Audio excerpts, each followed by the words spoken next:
अच्छा, तो चैप्टर 10 है हमारे पास सिंपल रिग्रेशन एंड कोरिलेशन। ठीक है, अब सबसे पहले हम देखते हैं कि रिग्रेशन क्या होता है, इसे हम क्यों यूज करते हैं। ठीक है, रिग्रेशन किसी भी आप एनालिसिस करें, आप चाहे इंजीनियरिंग के स्टूडेंट हैं, आप सोशल साइंसेज के स्टूडेंट हैं, आपको रिग्रेशन की जरूरत बहुत ज्यादा पड़ती है। लेट्स सपोज अगर आप सोशल साइंसेज के स्टूडेंट हैं तो आप देखते हैं कि आप जब भी कोई भी सर्वे या क्वेश्चन डिजाइन करते हैं तो फिर आप जब उसकी फाइनल कंपटीशंस करते हैं, उसकी मीन एवरेजेस वगैरह निकालते हैं, आप देखते हैं आपका डाटा बड़ा, उनके रिस्पॉन्सेज बहुत स्कैटर्ड होते हैं। तो आप फिर क्या करते हैं, उनको रिग्रेस कर लेते हैं, किसी एक लाइन के ऊपर रिग्रेशन के अंदर ले जाते हैं।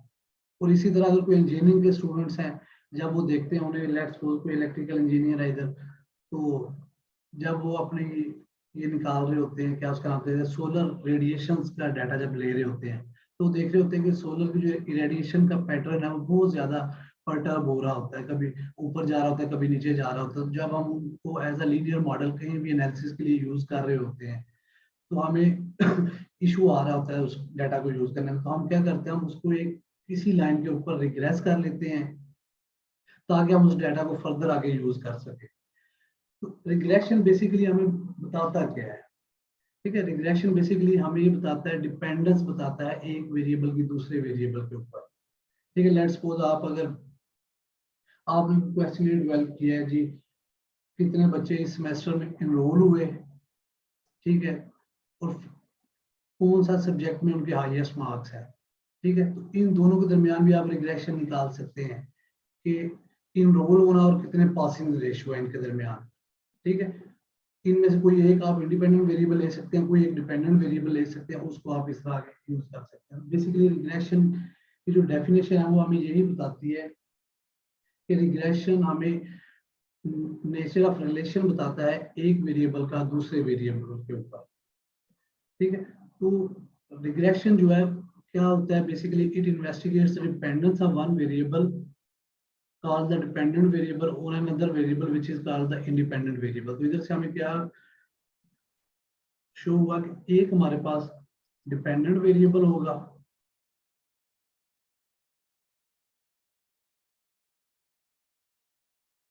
ठीक है, और एक हमारे पास इंडिपेंडेंट वेरिएबल होगा।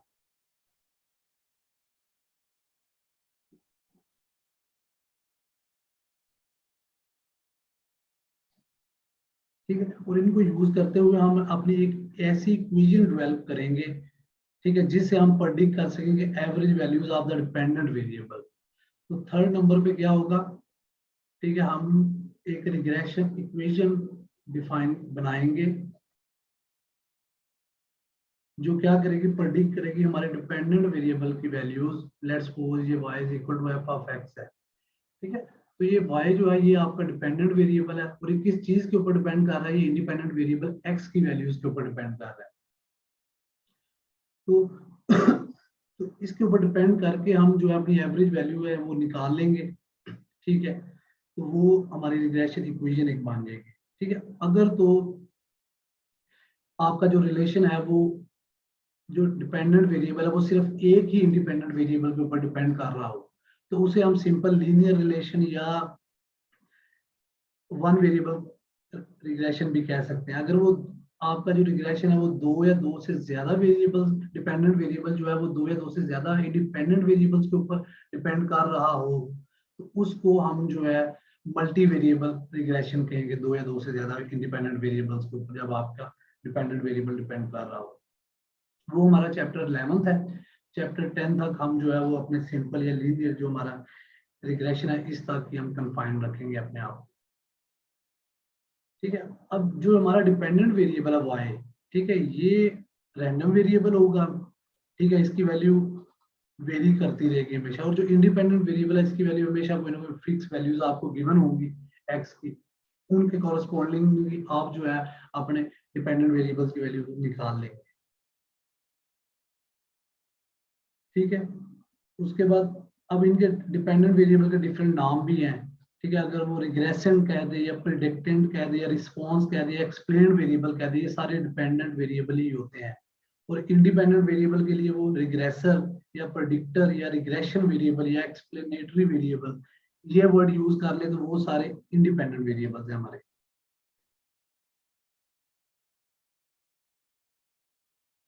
ये था रिग्रेशन। रिग्रेशन को अगर हम सम अप करें एक लाइन में तो वो यही है कि ये हमें हमारे डिपेंडेंट वेरिएबल का इंडिपेंडेंट वेरिएबल से रिलेशन बताता है कि वो डायरेक्टली प्रोपोर्शनल है या लेट्स सपोज इनवर्सली प्रोपोर्शनल के दरमियान क्या रिलेशन है।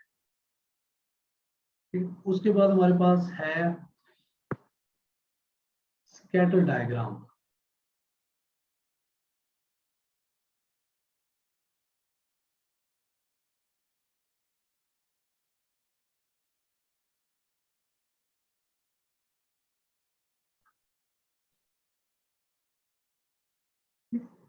स्कैटर डायग्राम बेसिकली हमें क्या बताती है? स्कैटर डायग्राम अगर आपको गिवन हो तो उसको आप देख के ये बता सकते हैं कि इनके दरमियान जो रिलेशन है वो कैसा है। ठीक है, लेट्स सपोज, ठीक है, ये आपके पास कोई डाटा है, तो इस तरह आपको डाटा गिवन है, ये डाटा पॉइंट्स है आपके। ठीक है, और इस तरह डाटा आपको गिवन है तो इसको देख के आप ये बता सकते हैं कि जो इनके दरमियान रिलेशन है वो किस किस्म का है। ठीक है, अब अगर हम इसी को देखें तो इसको अगर हम रिग्रेशन लाइन से जब अगर रिप्रेजेंट करें तो ये एक सिंपल लाइन के गिर्द सारा डाटा जो है वो इसके अराउंड अबाउट है। इसे हम कहेंगे, इसका मतलब है ये पॉजिटिव स्ट्रेट लाइन है, स्ट्रेट लाइन है। ठीक है, तो हम इसे कह देंगे कि ये हमारा रिलेशन जो है पॉजिटिव है और लीनियर है। ठीक है, लीनियर है ना स्ट्रेट लाइन। लेट्स सपोज अगर आपके पास इस तरह कोई डाटा गिवन हो, ठीक है, इसको हम इस तरह कर लेंगे, ये हमारी लाइन के गिर सारा डाटा आ जाएगा, तो इसे हम कह देंगे जी ये हमारा डाटा जो है ये नेगेटिव है, जो रिलेशन नेगेटिव है और लीनियर है। ठीक है, उसके बाद ठीक है, कोई डाटा आपका इस तरह भी हो सकता है। ठीक है, आप देखिए ये इस तरह, इस सूरत में जो आपका रिलेशन है ठीक है पॉजिटिव है पर भी लीनियर है। ठीक है, और अगर हम एक और केस देखें, अगर हमारा डाटा इस तरह बिखरा पड़ा हो किसी एक ही पॉइंट के गिर्द, ठीक है, इसे हम कह देंगे एक ही पॉइंट के गिर्द मरकूज हो रहा है डाटा, तो हम कहेंगे जी इनके दरमियान कोई रिलेशन नहीं है इस तरह का। ठीक है, या आपका डाटा बहुत ज्यादा स्कैटर पड़ा हो, कोई इधर पड़ा है कोई इधर पड़ा है। ठीक है, इसको आप किसी भी एक लाइन के गिर्द ड्रा नहीं कर सकते, रिप्रेजेंट नहीं कर सकते, कोई डिफरेंस बहुत ज्यादा है। तो इन दैट केस हम कहेंगे जी इनके दरमियान कोई रिलेशन नहीं है। अब स्कैटर डायग्राम को कंस्ट्रक्ट किस तरह करना है? ठीक है, जो हमारा एक्स एक्सिस के ऊपर होगा हमारा इंडिपेंडेंट वेरिएबल होगा। ठीक है, और जो हमारा वाई एक्सिस है, वाई एक्सिस के ऊपर हमारा ये जो डिपेंडेंट डिपेंडेंट वेरिएबल्स हैं उनको हम प्लॉट करेंगे। लेट्स सपोज आपको कोई भी एक डाटा गिवन है, ठीक है, इस तरह एक्स और वाई का। ठीक है, वो कहता है जी एक्स की जब वैल्यू 1 थी, वाई की 2 थी, जब 2 थी इसकी 3 थी, वो कर लें, इसकी जब 3 थी तो इसकी वैल्यू 9 होगी, इस तरह करके। तो आप क्या करेंगे, आपने सबसे पहले इधर एक्स एक्सिस ये वाई, आप इधर मार्किंग कर लेंगे एक्स की 1 2 3, और इसी तरह आप इधर कर लेंगे 2 4 9। देखिए आपके पास एक्स की जब वैल्यू 1 थी, वाई की वैल्यू 2 थी ना, तो आप क्या करेंगे इस तरह। ठीक है, इधर आप एक पॉइंट लगा लेंगे। जब वाई की वैल्यू 2 थी तो एक्स एक्स की वैल्यू जब 2 थी तो वाई की वैल्यू कितनी थी, 4 थी। इधर आप एक पॉइंट लगा लेंगे। ठीक है, जब x की वैल्यू 3 आई तो y की वैल्यू 9 आ गई, तो आप इधर एक पॉइंट लगा लेंगे। ठीक है, फिर आप एंड में क्या करेंगे, इन सब पॉइंट्स को आपस में मिला देंगे। जब मिलाएंगे तो आपको शो हो जाएगा कि देखिए इनके दरमियान जो रिलेशन है वो लीनियर पॉजिटिव है और लीनियर है। ठीक है, ये था हमारे पास स्कैटर डायग्राम। अब नेक्स्ट है हमारे पास सिंपल लीनियर रिग्रेशन मॉडल। इसमें किसी को इशू तो नहीं है स्कैटर डायग्राम में?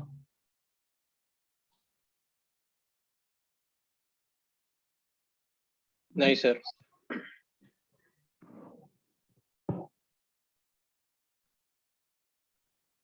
ठीक है, नेक्स्ट है हमारे पास simple linear regression model.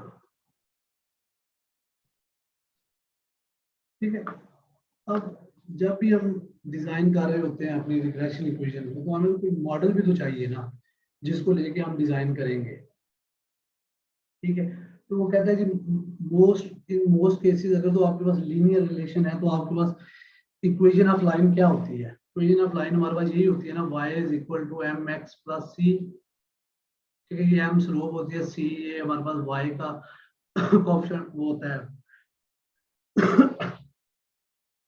Intercept होता है। तो हम किसी एक ऐसी लाइन के गिर्द इसे डिजाइन करेंगे तो जिसके थ्रू हमें इजीली हम इसे यूज कर सके, मैनिपुलेट कर सके, अगर हमारा लीनियर मॉडल है।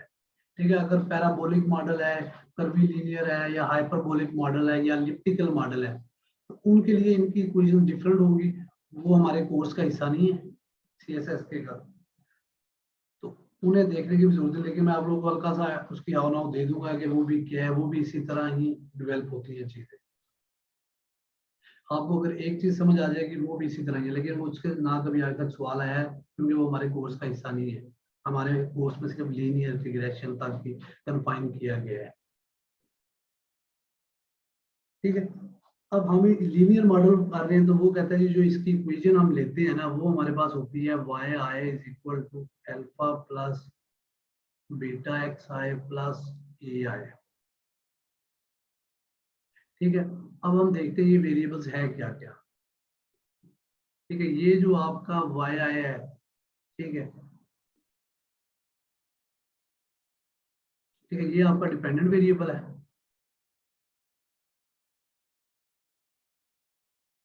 ये अल्फा जो है ये आपका डिपेंडेंट वेरिएबल का इंटरसेप्ट है। ठीक है, ये वाई वाई इंटरसेप्ट है, और ये बीटा क्या है? ठीक है, बीटा आपकी तरफ स्लोप होगी, और ये जो एक्स है ये क्या है? ये आपका इंडिपेंडेंट वेरिएबल है।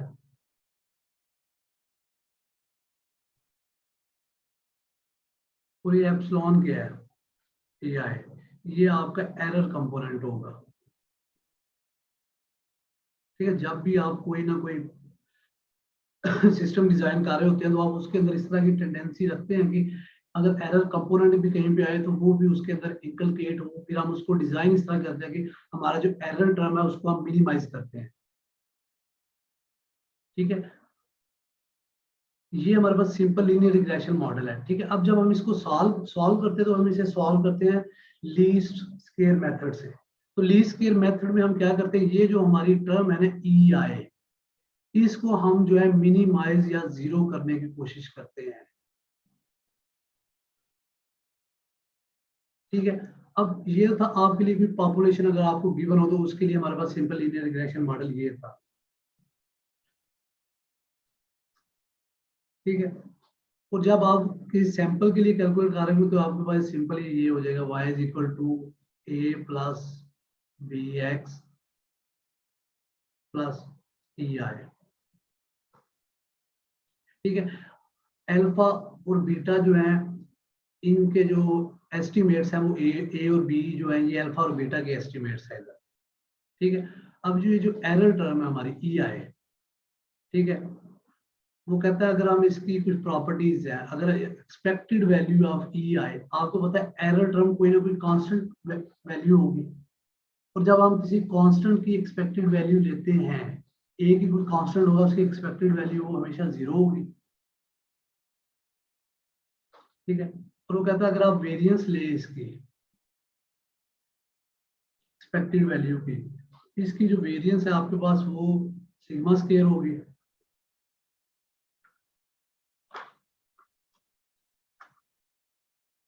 ठीक है, उसके बाद वो कहता है जी अगर आपके पास एरर जो है वो इंडिपेंडेंट होंगे।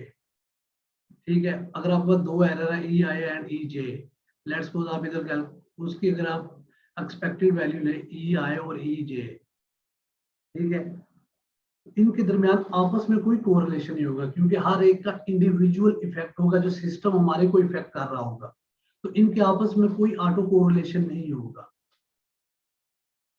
ठीक है, और किसी इंडिपेंडेंट वेरिएबल के साथ भी इनका कोई रिलेशन नहीं होगा।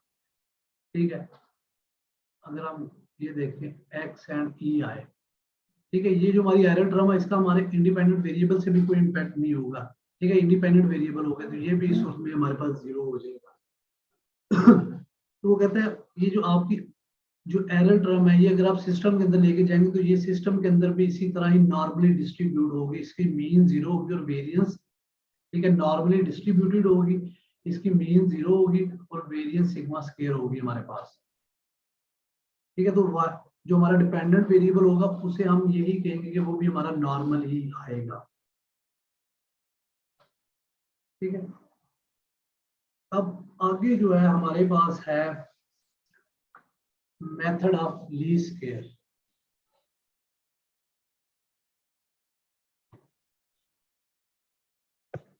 अब हम देखते हैं हमने किस तरह इस ई आई टर्म को हम 0 करेंगे और हम इसको यूज क्या करना है, इसके मेथड्स क्या है। हमने जब भी रिग्रेशन को सॉल्व करना है, मतलब कि जो आपका मेन जो चीज है, जो आपने अपने क्वेश्चन को किस तरह सॉल्व करना है, वो इधर से आपके शुरू होगी। ठीक है, द प्रिंसिपल ऑफ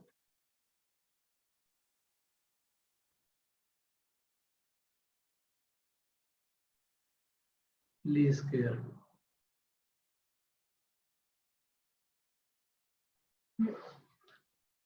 अब ये प्रिंसिपल ऑफ लीस्ट स्क्वायर क्या कहता है जी? प्रिंसिपल ऑफ लीस्ट स्क्वायर सबसे पहले तो एक बात आपके ज़हन में होनी चाहिए, आप यूज करते हैं जब भी आपने अपनी रिग्रेशन इक्वेशन फाइंड करनी होती है। ठीक है, अब ये करता क्या है, ये हमारी जो एरर टर्म जो हम ऊपर देख के आए हैं, ठीक है, ये ई आई वाली ये जो टर्म है, ये वाली, ये ई आई वाली टर्म, ठीक है, इसके स्केयर को मिनिमाइज करने की कोशिश करता है। ठीक है,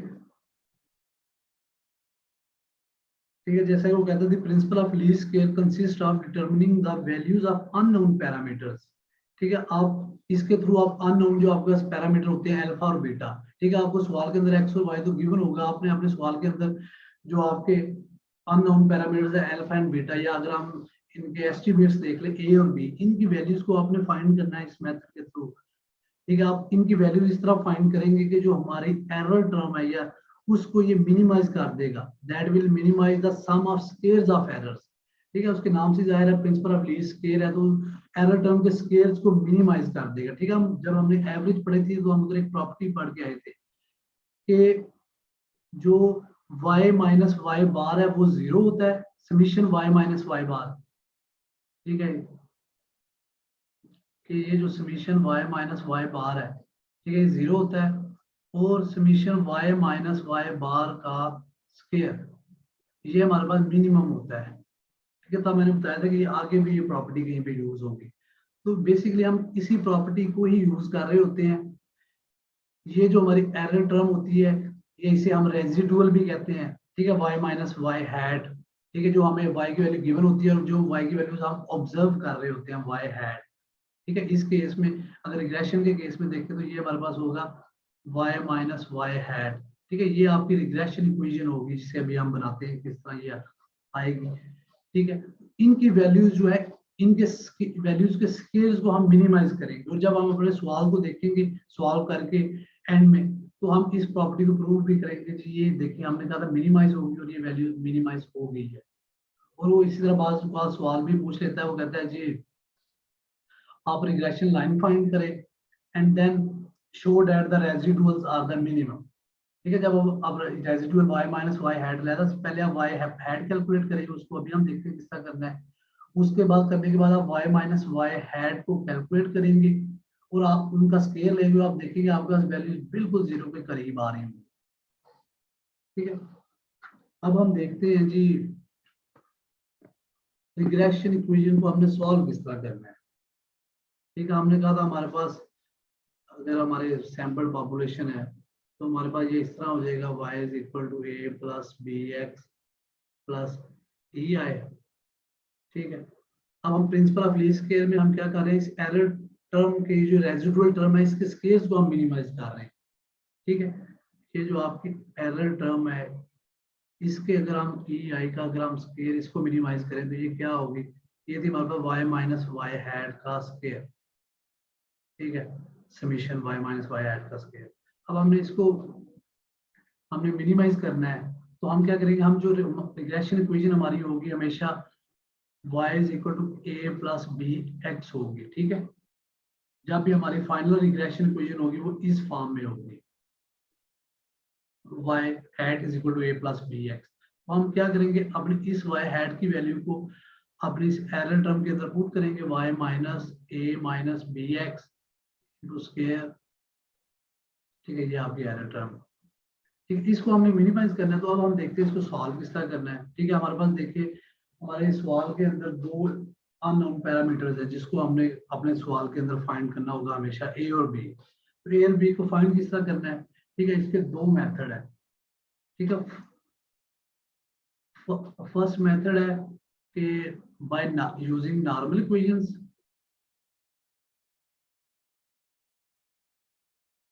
ठीक है, या सेकंड मेथड है हमारे पास,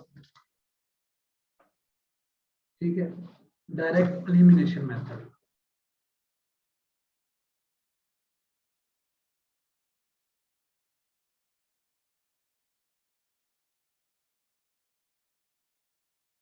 इसके अंदर आपके पास डायरेक्ट आप एक फार्मूला निकालेंगे बी की वैल्यू का। ठीक है, कोई फार्मूला होगा उसके अंदर वैल्यू पुट करेंगे, बी की वैल्यू आ जाएगी। ठीक है, फिर ए की वैल्यू का भी कोई फार्मूला होगा, उसके थ्रू आप ए की वैल्यू फाइंड कर लेंगे। अब नॉर्मल इक्वेशंस क्या है कि आप दो इक्वेशंस बना लेंगे, क्योंकि हमारे दो अननोन वेरिएबल है, तो दो इक्वेशन बना लेंगे तो उनको आप इजीली फाइंड आउट कर सकेंगे। ठीक है, अब हम नॉर्मल इक्वेशन दिखाते हैं ये बन किस तरह है। ठीक है, अगर हम इसको देखिए हमारे पास दो ही अननोन वेरिएबल्स है ना, ए और बी। तो हम अगर हम पार्शियल ए पहले ए से कर ले तो हमारे पास ये क्या होगा, two summation y minus a minus b x. ठीक है, ये पावर 1 आ गई। आगे हमारे पास ए के हिसाब से with respect to partial derivate कर रहे हैं, माइनस ए है तो इधर माइनस 1 आ जाएगा। ठीक है, तो ये आपका हो जाएगा 2। ठीक है, और इसको आप इक्वल टू 0 भी कर देंगे। जब आप इसको इक्वल 0 करेंगे, 2 उधर जाके 0 हो जाएगा आपके पास। ठीक है, ये 2 आपका दूसरी साइड में जाके 0 हो जाएगा। और इस समीशन को अगर अंदर मल्टीप्लाई कर दें और माइनस के साइन से आप कर दें, ये minus summation y plus A summation a plus b summation x। ठीक है, ये हो गया आपका माइनस समीशन y प्लस ए प्लस बी समीशन x। ठीक है, y को एक साइड पे कर ले, summation y is equal to a plus b summation x। ठीक, अब ये जो है ये आपके पास फर्स्ट नॉर्मल इक्वेशन आ गई है।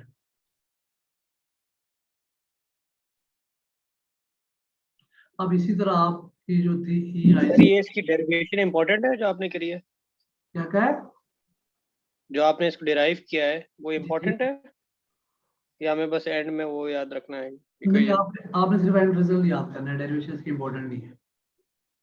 सही है सर।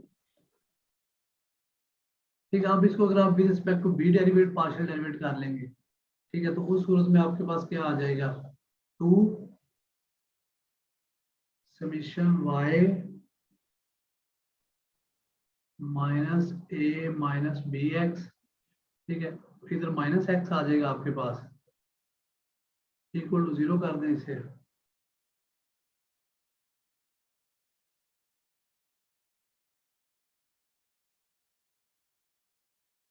तो ये दो उस तरफ जाके 0 हो जाएगा। ठीक है, माइनस समीशन एक्स वाई आ जाएगा, माइनस माइनस प्लस हो गया, ए समीशन एक्स आ गया प्लस बी समीशन एक्स के इज इक्वल टू 0। ठीक है, तो अब ये summation x y is equal to a summation x plus b summation x square. ठीक है, और दूसरी आपकी ये नॉर्मल इक्वेशन आ गई। अब आपको कोई भी सवाल गिवन हो, ठीक है, एक्स और वाई की वैल्यूज आपको हमेशा गिवन होंगी। ठीक है, उनका आप टेबल बना के जब आप इस इक्वेशन में पुट करेंगे तो ये आपके पास दो लीनियर इक्वेशन ही बन जाएगी विद टू अननोन्स ए और बी, और इनको आप इजीली सॉल्व नहीं कर सकते। एक में से वैल्यूज निकाल के दूसरी में पुट कर ले, या कैलकुलेटर पे सीधा आप फाइंड आउट कर सकते हैं।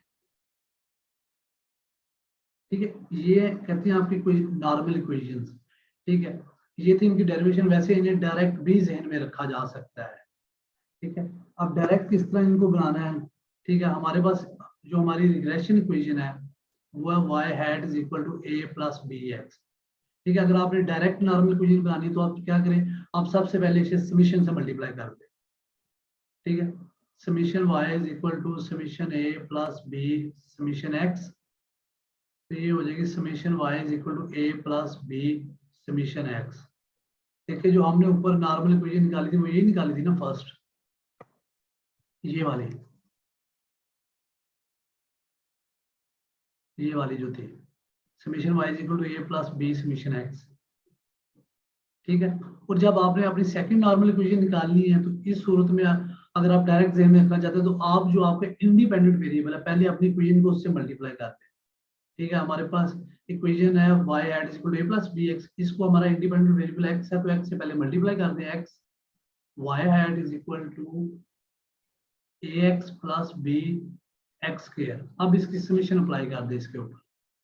ठीक है, आपने समीशन अप्लाई कर दिया तो ये हो गया summation x y is equal to a summation x plus b summation x square. अब देखिए, आपने जो सेकंड नॉर्मल इक्वेशन निकाली थी वो यही निकली थी, तो इसलिए आपको ये ऊपर डेरिवेशन याद या देखने की इस तरह जरूरत नहीं है।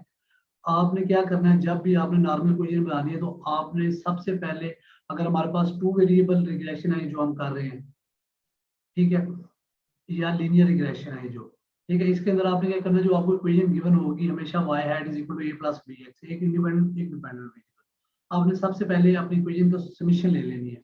समीशन लेके आपके पास एक नॉर्मल इक्वेशन आ जाएगी, ठीक है, जो ये वाली थी।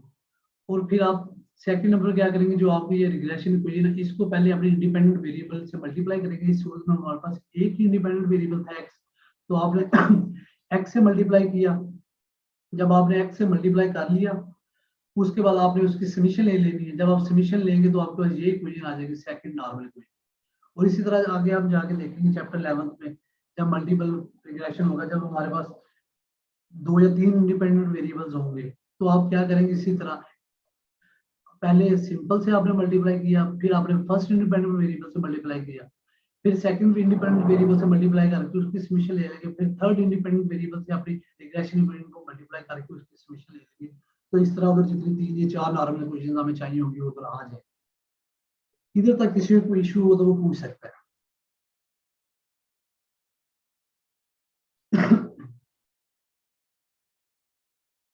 अब ये थी नॉर्मल इक्वेशन। सेकंड चीज है हमारे पास कि डायरेक्ट एलिमिनेशन मेथड। उसमें हमारे पास सिंपल ए और बी के हमें फार्मूलाज गिवन है, सिंपल हम उनको यूज करेंगे। ठीक है, अगर हम अपने डायरेक्ट एलिमिनेशन को देखें,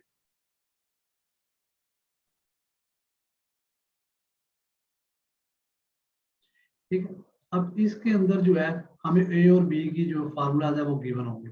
ठीक है, बी क्या होता है, ठीक है, बी बी के फार्मूलाज को भी प्रूव किया जा सकता है, लेकिन इतना इंपॉर्टेंट नहीं है, हमें इस पे टाइम जाया करने की जरूरत नहीं है, हमें सिंपल सिर्फ फार्मूला पता होना चाहिए। ठीक है, जो बी का फार्मूला है वो कहता है जी n summation x y minus summation x summation y divided by n summation x square minus summation x whole का स्क्वायर। ठीक है, ये बी का फार्मूला है।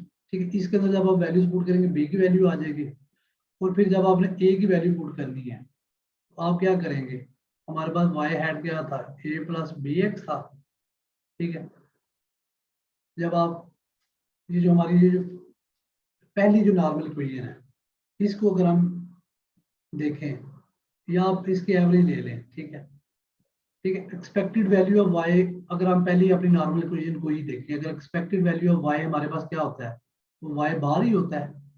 ठीक है, एक्सपेक्टेड वैल्यू ऑफ ए ही रहेगी, ठीक है, plus b expected value of x x bar आ जाएगी।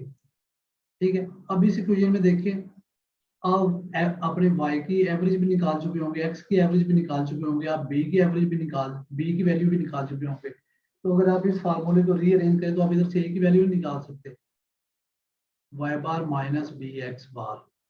ठीक है, तो फर्स्ट थिंग आपको ये बी का ये फार्मूला पता होना चाहिए। सेकंड आपने ए की जब वैल्यू निकालनी है तो ए की वैल्यू आपने इससे निकालनी है। ये दो फार्मूलाज आपको पता होना चाहिए। मोस्टली हमारे डायरेक्ट एलिमिनेशन ही हम यूज कर रहे होते हैं क्योंकि सिंपल होते हैं। सिंपल हम बी की वैल्यू निकाल के बाद में ए की वैल्यू निकाल लेते हैं। अब ये जो बी का वैल्यू है ना, ये वैल्यू है कि बी की वैल्यू है वाई ऑन एक्स। ठीक, किसी भी इस केस में हमारे पास कि जो हमारा डिपेंडेंट वेरिएबल है वाई है और इंडिपेंडेंट वेरिएबल एक्स है, अगर वो रोटेशन चेंज कर दे तो आपकी वैल्यूज भी उसी तरह चेंज हो जाएंगी। लेट्स सपोज वो कर देता है आपको बी की वैल्यू आप फाइंड करें एक्स ऑन वाई। इसका मतलब है इस सूरत में हमारा डिपेंडेंट वेरिएबल एक्स होगा और इंडिपेंडेंट वेरिएबल वाई होगा। ये कोई परमानेंट रोटेशन या उस तरह नहीं है कि आपने सिर्फ एक दफा ये चीज जेहन में बिठा ली कि हमेशा जिंदगी भर यही होगा। ये इस तरह की बात नहीं, ठीक है। वो आपको अकॉर्डिंग टू द क्वेश्चन जो है वो चीजें आप बदलता रहता है। तो आपके जेहन में ये होना चाहिए जो डिपेंडेंट वेरिएबल है और इंडिपेंडेंट वेरिएबल, ठीक है। अब अगर बी एक्स और वाई हो तो आपके बी की वैल्यू फिर थोड़ी सी चेंज हो जाएगी, ठीक है। सिंपल आपने क्या करना है, एक्स को वाई से रिप्लेस कर देना है इन दैट केस, ठीक है। एन समीशन एक्स वाई वैसे ही रहेगा ऊपर, ठीक है। समीशन एक्स भी, क्योंकि वाई को जब आप एक्स से रिप्लेस करेंगे एक्स को वाई से रिप्लेस करेंगे ऊपर भी यही रहेगा, सिर्फ नीचे मेजर चेंज आएगा। एन समीशन एक्स की जगह वाई स्क्वायर हो जाएगा माइनस समीशन एक्स की जगह वाई का और स्क्वायर आ जाएगा। ये उस सूरत में जब आप वो कहिए आपको कि एक्स और वाई फाइंड करें। अब हम इसका एक सवाल कर लेते हैं ताकि आप लोग को इसकी बेटर अंडरस्टैंडिंग हो जाए। इसको हमने करना किस तरह है, ठीक है। अगर आप बुक की एग्जांपल देखें 10.1,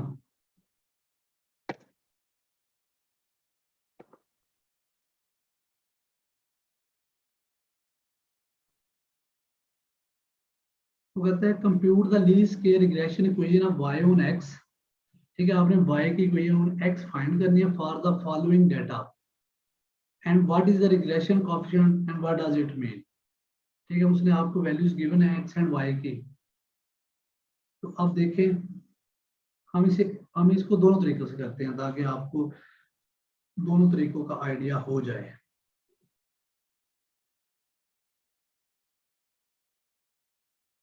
ये x y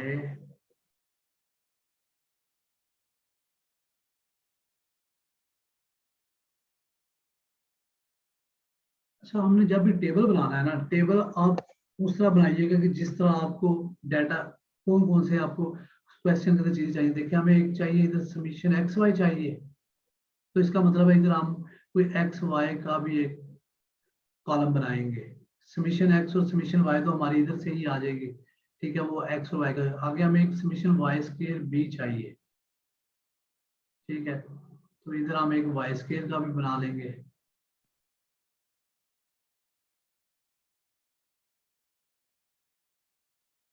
ठीक है। इधर आप एक वाई स्क्वायर का भी बना लेंगे। सर ये y ऑन x नहीं होगा, x स्क्वायर? क्या कह रहे हैं? ये आप x ऑन y कर रहे हैं या y ऑन x कर रहे हैं?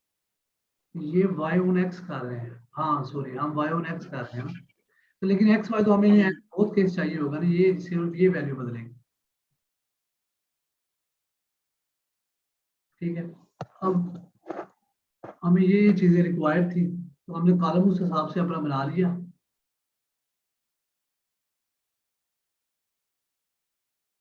ठीक है। आप देखें आपके पास अगर आप देखें x x आपको क्या गिवन है, x हमारे पास है 5 6 8 10 12 13 15 16 एंड 17, ठीक है। इसी तरह इसके कॉरस्पॉन्डिंगली कोई हमें y की वैल्यूज भी गिवन थी, ठीक है। लेट्स सपोज y की वैल्यू इधर थी 16, इधर 19, ठीक है, इधर 23, इधर 28, इधर 36, इधर 41, इधर 44, इधर 45 और इधर 50, ठीक है। अब सिंपल एक्स वाई है, हमने एक्स और वाई को मल्टीप्लाई कर देना है हर कॉलम में। 16 इंटू 5 80, 19 इंटू 6 कितना होगा 114, 23 इंटू 8 कितना होगा 184। इसी तरह हम मल्टीप्लाई करके इसे इधर ले आएंगे, ठीक है। इसी तरह आप एक्स स्केयर की इधर वैल्यू लिख लेंगे जी, 5 का स्केयर 25, 36, 64, इस तरह आप सारी वैल्यू कैलकुलेट कर लेंगे। ठीक है, फिर हमें देखिए हमारे जो सवाल है उसके अंदर हमें समीशंस चाहिए सबके, तो हम सबको समीशन करके लिख लेंगे। ठीक है, लेट्स सपोज ये था हमारे पास, तो ये हमने समीशन एक्स निकाली, वो कितनी आई हमारे पास 102 आ गई। और इसी तरह समीशन हमने वाई निकाली, वो कितनी आ गई 302। और समीशन एक्स वाई निकाली, वो कितनी आ गई जी 3853। और समीशन एक्स के निकाली, वो कितनी आ गई 1308। अब सारी चीजें आ गई। अब आपने सवाल के अंदर पहले हम डायरेक्ट मेथड से कर लेते हैं।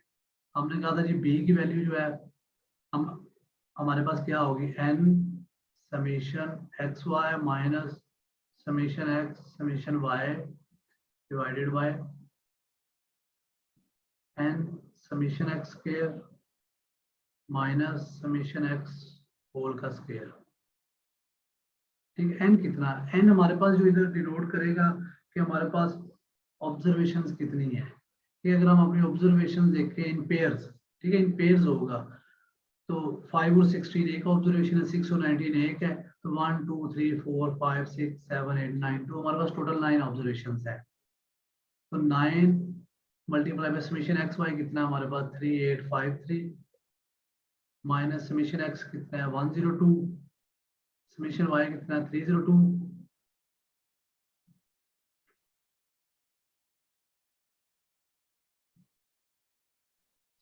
एंड 9 समीशन एक्स स्क्वायर कितना है 1308 का स्क्वायर माइनस समीशन एक्स कितना है आपका 102 का होल का स्क्वायर।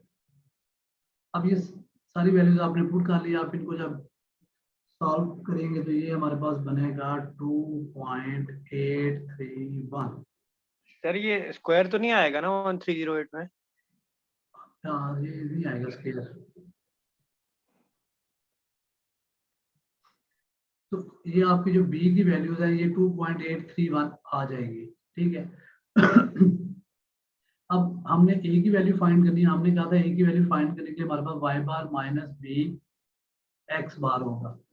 अब वाई बार और एक्स बार इधर हमें फाइंड आउट करना पड़ेगा, तो हम एक्स बार और वाई बार फाइंड आउट कर लेते हैं इधर ही। ठीक है, अब देखिए हमारे पास एक्स, जब हमने एक्स बार फाइंड करना है तो क्या होगा summation x over n, summation x कितनी है 102 डिवाइडेड बाय 9, एक्स बार आपके पास इधर आ गया 11.33। इसी तरह ही आपके पास वाई बार आ जाएगा 302 डिवाइडेड बाय 9, तो वो आपके पास आ जाएगा 33.56। अब आपके पास एक्स बार भी आ गया, वाई बार भी आ गया, बी भी आ गया, तो इधर से ए की वैल्यू भी आ सकती है। तो ए की वैल्यू हमारी क्या होगी, इधर वाई बार कितना है हमारे पास 33.56 माइनस बी की वैल्यू कितनी थी 2.831, एक्स बार की वैल्यू कितनी है 11.33।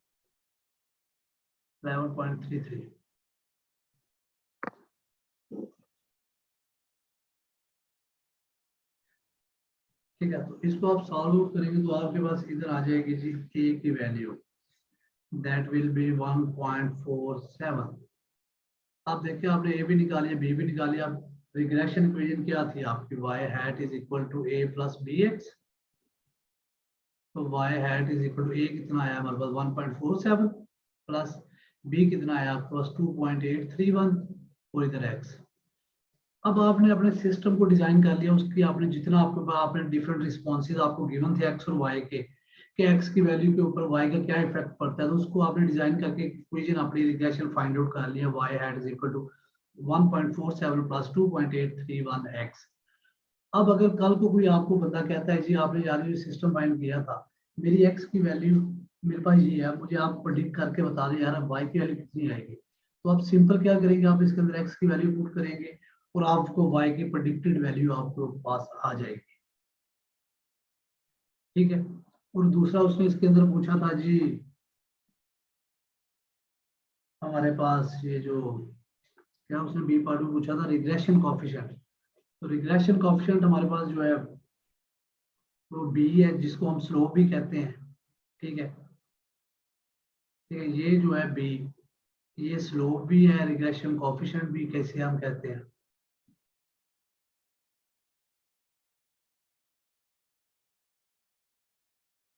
तो इसकी वैल्यू 2.831x। अब ये शो क्या करवा रहा है, ये यही शो करवाता है कि every unit change increase in the value of x will increase the value of y hat by 2.831। ठीक है, अगर आपके x की वैल्यू में यूनिट चेंज करें, x की वैल्यू लेट्स सपोज आप 1 पुट कर दें, तो आपकी जो y की वैल्यू है वो 2.831 टाइम इंक्रीज करेगी every unit change in x। देखिए 1.47 तो आपके पास कांस्टेंट है ना, उसमें तो कांस्टेंट इस तरह ही चलना है।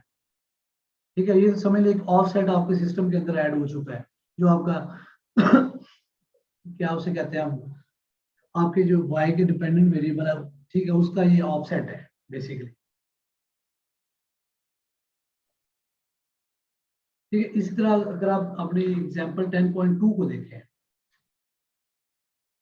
ठीक है, वो कहता है in an experiment to measure the stiffness of a spring the length of the spring under different loads was measured as follows. ठीक है, उसने आपको लोड दे दिया और लेंथ दे दी है। ठीक है, आप इसमें किसी एक को x कह ले, एक को y कह ले। अब वो कहता है नीचे find the regression equation appropriate for predicting the length, यानी आपने क्या प्रेडिक्ट करना है, length given the weight on the spring. यानी कि आपका डिपेंडेंट वेरिएबल इधर लेंथ है, जो आपको जिस चीज को प्रेडिक्ट करना चाह रहे हैं, और वेट ऑफ द स्प्रिंग वो आपका इंडिपेंडेंट है। ठीक है, तो अगर आप पहले केस में देखेंगे तो आप क्या फाइंड कर रहे होंगे, y ऑन x की रिग्रेशन इक्वेशन फाइंड आउट कर रहे होंगे। ठीक है, ये सारा इसी तरह प्रोसीजर होगा जो हमने अभी करके आए हैं। ठीक है, और जो सेकंड केस है the wait given the length of spring. अब आपने, वो कहता है रिग्रेशन इक्वेशन फाइंड करें ऑफ x, क्योंकि आपने वेट को इधर x कहा हुआ है। ठीक है, given the length of the spring. ठीक है, जो आपकी लेंथ ऑफ स्प्रिंग है इसको आपने y कहा हुआ है, तो इस सूरत में आपकी जो रिग्रेशन इक्वेशन होगी वो भी चेंज होगी। अगर वो x और y कह रहा तो आपको x और y की रिग्रेशन इक्वेशन भी क्या होगी, a प्लस बी वाई हो जाएगी। ठीक है, regression equation of x on y, तो आपकी जो b है वो भी वैल्यू क्या हो जाएगी,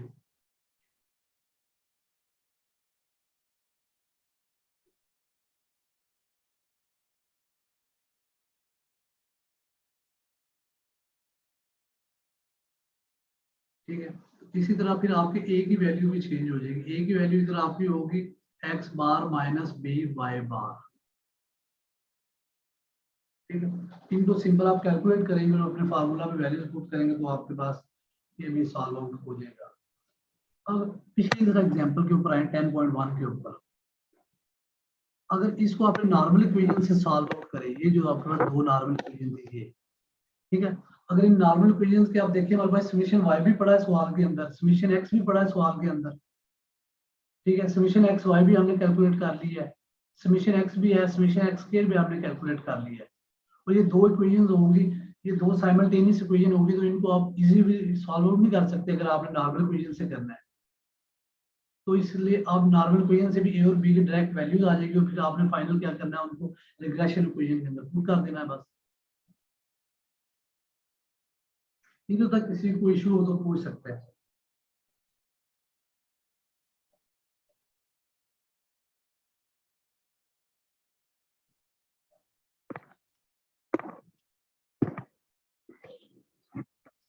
अब नेक्स्ट है हमारे पास प्रॉपर्टीज के हैं लीज के रिग्रेशन लाइन की। ठीक है, अब हमने एक रिग्रेशन लाइन तो फाइंड आउट कर ली है। ठीक है, अब वो कहते हैं जी इनकी प्रॉपर्टीज क्या है हमारे पास।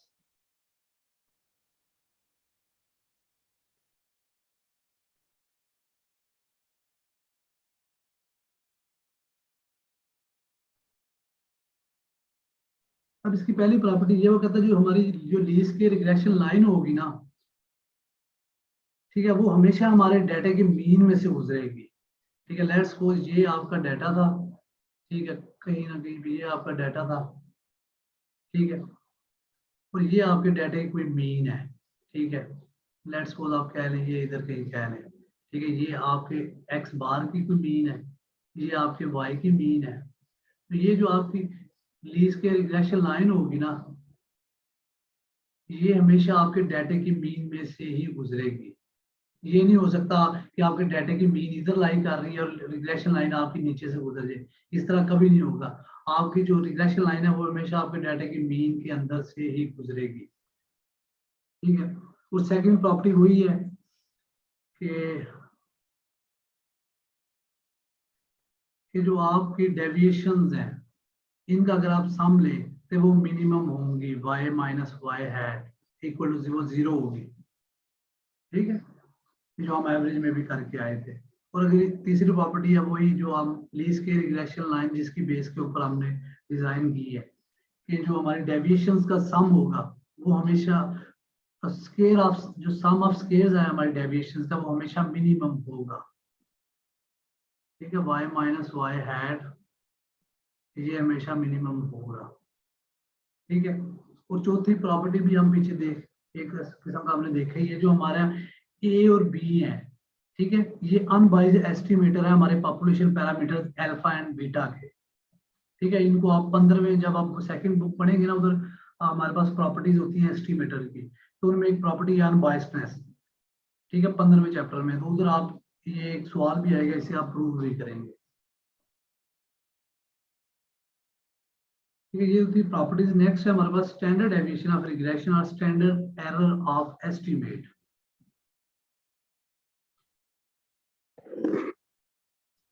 ठीक है। अब हमें पता है हमारी स्टैंडर्ड डेविएशन क्या डिपिक्ट करती है, ठीक है। हमारी स्टैंडर्ड डेविएशन तो हमें यही बताती है कि हमारा डाटा के अंदर डिस्पर्जन कितनी है, हमारा डाटा कितना बिखरा हुआ है, ठीक है। तो इधर भी हम यही देख रहे होंगे कि हमारा डाटा हमारी रिग्रेशन लाइन के अराउंड कितना स्कैटर्ड है, ठीक है, कितना वो डिस्पर्स्ड है। तो वही चीज है सिंपल, ठीक है। स्टैंडर्ड डेविएशन ऑफ रिग्रेशन,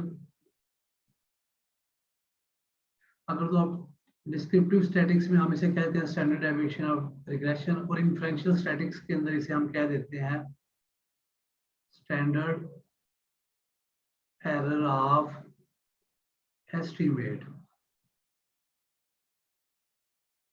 यानी कि जब आप बुक 2 के अंदर जाएंगे तो आप इसी चीज को स्टैंडर्ड एरर ऑफ एस्टिमेट के नाम से शो करवाएंगे, ठीक है। अब इसका फार्मूला क्या है, ठीक है। उधर तो हमें पता था कि हमारा फार्मूला क्या होता था y, और अगर हम x की बात करें उधर हम क्या करते थे y माइनस वाई बार स्केयर का अंडर रूट ले लेते थे। तो इधर हम मीन नहीं ले रहे, इधर हम क्योंकि हम रिग्रेशन का फाइंड कर रहे हैं तो हम इधर अपनी उसकी जगह पे हम रिग्रेशन इक्वेशन पुट कर देंगे,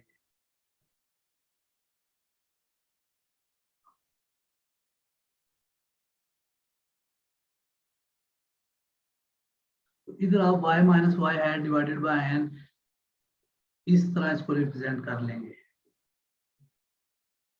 ठीक है। अगर ये तो थी अगर आप पॉपुलेशन पैरामीटर, अगर आप जब हम मोस्टली केसेस में कर रहे होते हैं अपने सैंपल के लिए तो उस सूरत में क्या हो जाएगी y minus y hat plus के डिवाइडेड बाय, उस सूरत में हम n माइनस 2 से इसे डिवाइड करेंगे क्योंकि इधर हमारे पास डिग्री ऑफ फ्रीडम 2 है, ठीक है।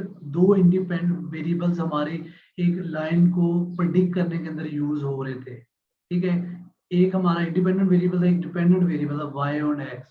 तो इसलिए जब हम इसकी स्टैंडर्ड एरर ऑफ एस्टिमेट हम अपने सैंपल का निकालेंगे उससे हम n माइनस 2 से डिवाइड करेंगे, और इधर जो n होगा वो ही हमें पता है नंबर ऑफ पेयर्स की फॉर्म में होगा अगर हम इसे उस फॉर्म में लेते हैं। अच्छा, मैंने आपको इधर एक चीज दिखाता हूँ, मैंने पता नहीं आपको बताया नहीं, ऊपर, हाँ ये देखिए आप में से किसी ने पॉइंट आउट नहीं किया, ये जो समीशन है, ठीक है, कोई लेट्स सपोज ए की डिफरेंट वैल्यूज हैं, तो ये जब समीशन को डिफरेंट वैल्यूज सम अप करेंगे तो इसको हम एन ए कर देंगे ना इधर, तो ये एन ए होगा इधर,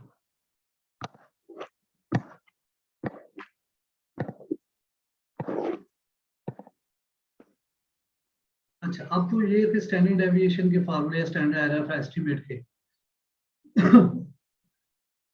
अब हर केस में तो वो आपको ये नहीं, अगर वो सवाल में ये तो नहीं कहता कि पहले रिग्रेशन इक्वेशन फाइंड करें फिर आप standard error of estimate find करें। अब अगर वो आपको सीधा भी कह दे जी आप जो है हमें standard error of estimate find करके दे दे, उस सूरत में आप क्या करें, आप इस फार्मूले को सिंप्लीफाई भी कर सकते हैं। ठीक है, अगर मैं आपको इधर आप इसके अंदर आप वाई हैट की वैल्यू पुट कर दें, ठीक है, ए प्लस बी, और फिर उसको बाद में सिंप्लीफाई कर दें, तो वो उस सूरत में आपका ये फार्मूला बन जाएगा। ठीक है, वाई आई का square minus a summation y i minus b summation x Y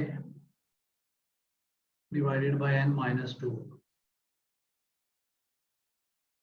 ठीक है, तो उस सूरत में आपने इस फार्मूले को जहन में रखना है, तो आप सिंपल वाई आई की इस वैल्यू का स्क्वायर लेंगे और एक्स वाई को मल्टीप्लाई करेंगे और इस फार्मूले में पुट करके आप अपनी वैल्यू निकाल देंगे। अब आप एग्जांपल 10.3 देखें, तो कहता है find the values of y hat and show that summation y minus y bar is equal to 0। कि जो आपके रेजिडुअल की सम है वो 0 है।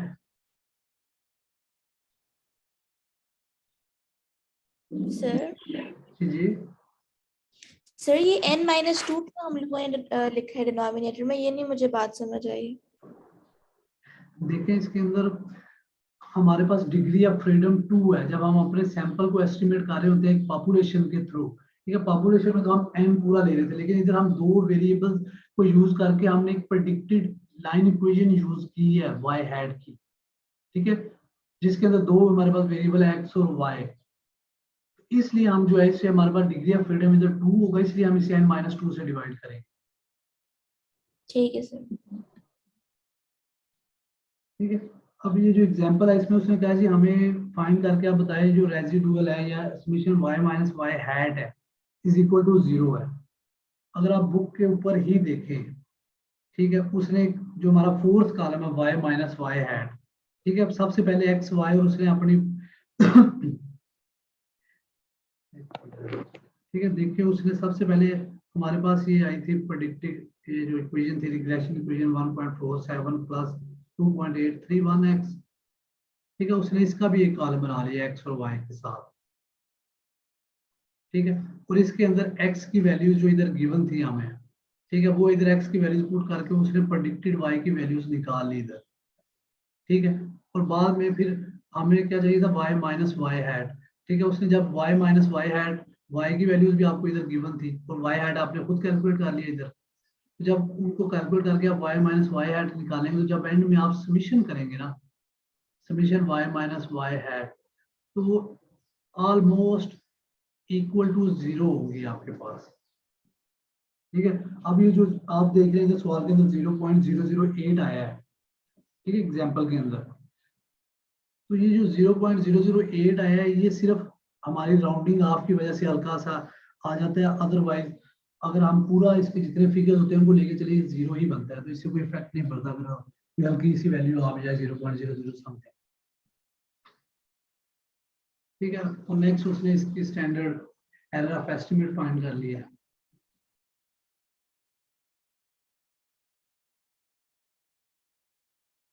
अब नेक्स्ट है हमारे पास कोएफिशिएंट ऑफ डिटरमिनेशन। सर ये दोनों फार्मूला के बता दें कि मतलब कोई सा भी यूज कर सकते हैं दोनों में से? ये जो आपने नीचे वाले दोनों फार्मूले हैं ना, आपने भाई ये ज़हन में रखने हैं। ऊपर वाले का काम नहीं है सर? हाँ, क्योंकि हम in most of the cases क्या ऑलमोस्ट वो हमसे जो है ना हमारे जो सैंपल्स है उनके ही फाइंड आउट करने को कह रहा होता है, वो पॉपुलेशन का नहीं कहता। ठीक है, वो पॉपुलेशन से एक सैंपल एक्सट्रैक्ट किया होता है उसने, और वो उसी से कह रहा होता है जिसकी आप ये चीजें निकाल दें। और सर नीचे वाले दोनों में से कोई सा भी यूज कर सकते हैं? हाँ, दोनों में से आप कोई भी यूज कर सकते हैं, that is up to you. ठीक।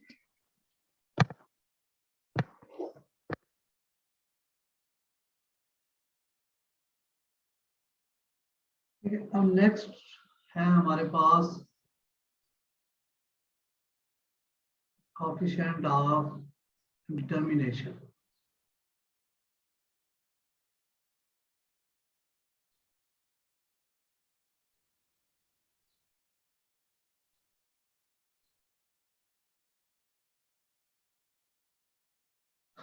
What is coefficient of determination? ये कोफिशिएंट ऑफ डिटरमिनेशन बेसिकली हमें बताता है हमारे डिपेंडेंट वेरिएबल के अंदर जो वेरिएबिलिटी है वो हमारे इंडिपेंडेंट वेरिएबल की वजह से कितने परसेंट आई है। ठीक है, कि हमारा जो डिपेंडेंट वेरिएबल है, ठीक है, लेट्स सपोज ये हमारे पास, ठीक है, हमारे पास वाई हैट की ये लाइन है, ठीक है, ये हमारे पास पॉइंट थे, ठीक है, ये आपके रेजिडुअल्स आ गए जिनको हम मिनिमाइज करते हैं। ठीक है, अब आपने देखना कि आपके जो इंडिपेंडेंट वेरिएबल है ये जो एक्स है इसकी वजह से वाई हैट के अंदर कितनी वेरिएबिलिटी या वेरिएशन है डाटा के अंदर। ठीक है, अब वो कहता है जी अगर मैं इसे ड्रा करूं कायदा से,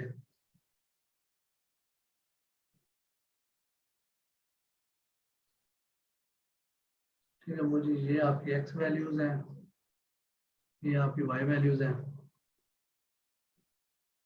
ठीक है जी, वो कहता है जी ये आपकी कोई जो है रिग्रेशन इक्वेशन है आपके पास वाई हैट। ठीक है, और जी इधर कहीं पे वो कह रहा है जी आपके पास आपके डाटा की मीन है।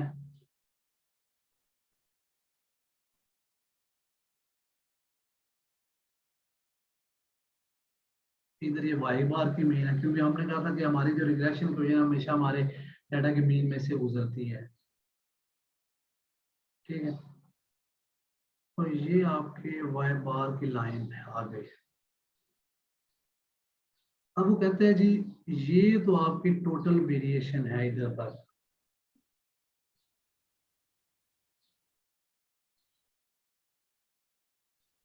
ठीक है, आपका कोई एक्स जो पॉइंट है, ठीक है, वो कहते हैं जी ये आपका पॉइंट है, पर्टिकुलर पॉइंट था एक्स आए, इसके गिर्द इसकी वैल्यू थी वाई आए। ठीक है, तो वो कहता है जी ये तो है आपके पास आपकी टोटल वेरिएशन हो रही है। ठीक है, और ये जो वेरिएशन है ये वाली, ये है y i minus y hat, और ये जो वेरिएशन है ये है वाई हैट माइनस वाई बार। ठीक है, कि आपकी जो टोटल वेरिएशन है वो कहता है जी वो सम है एक्सप्लेन वेरिएबल का जो आपकी रिग्रेशन लाइन बताती है। ठीक है, ये वो कहता है ये जो वेरिएशन है ना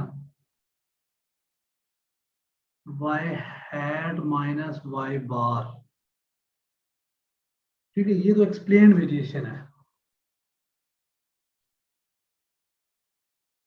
ठीक है, हमने पीछे पढ़ा था जी हमारा ये जो डिपेंडेंट वेरिएबल है इसको हम एक्सप्लेन वेरिएबल भी कहते हैं। ठीक है, ये और ये इसी तरह ये एक्सप्लेन वेरिएशन है जो हमारी रिग्रेशन लाइन बता देती है। लेकिन वो कहता है कि फिर डाटा के अंदर कुछ इस तरह की वेरिएशन भी होती हैं जो हमारी रिग्रेशन लाइन जिसे एक्सप्लेन नहीं कर पाती, या हमारा जो इंडिपेंडेंट वेरिएबल की वजह से वो नहीं होती उसके अंदर, वो किसी और चीज की वजह से होती है, तो उन्हें हम कहते हैं अनएक्सप्लेन्ड वेरिएशन। तो ये जो होगी इसे हम कह देंगे अनएक्सप्लेन्ड वेरिएशन।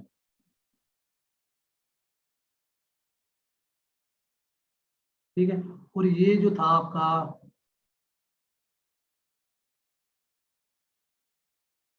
ठीक है, ये आपकी टोटल वेरिएशन थी, वाई आई से स्टार्ट हुई और ये आपके पास आई वाई बार की लाइन तक। ठीक है, माइनस वाई बार। इसका मतलब है जो हमारी टोटल वेरिएशन है वाई आई माइनस आर वो बराबर है अनएक्सप्लेन्ड वेरिएशन। ठीक है, स्टार्ट में हमारे पास अनएक्सप्लेन्ड प्लस नीचे हमारे पास एक्सप्लेन्ड वेरिएशन, यानी कि y i minus y hat plus ये y hat unexplained y hat minus y bar का। ठीक है, ये आ गया। अब इन सब के स्क्वायर और समीशन ले लें।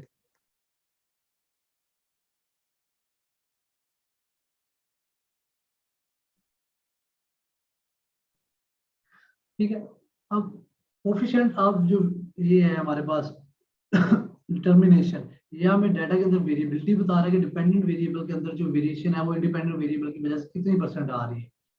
तो जो हमारी टोटल वेरिएशंस है वो है हमारे पास वाई आई से लेके वाई बार की वैल्यू तक, ठीक है, हम आ रहे हैं। और इसके अंदर फिर वो कहता है दो तरह की वेरिएशन है, एक तो एक्सप्लेन्ड वेरिएशंस है जिनका आपको पता है जी ये आपके इंडिपेंडेंट वेरिएबल की वजह से ये वेरिएशन आई है, और कुछ अनएक्सप्लेन्ड वेरिएशन का अदर फैक्टर्स की वजह से भी आ जाती हैं जिन्हें हम नाम देते हैं अनएक्सप्लेन्ड वेरिएशन है, वो हमें नहीं पता हमारे डाटा में किस वजह से आई है। अब वो कहता है जी जो कोएफिशिएंट ऑफ डिटर्मिनेशन है ना, इसको हम रिप्रेजेंट करते हैं आर स्क्वायर से,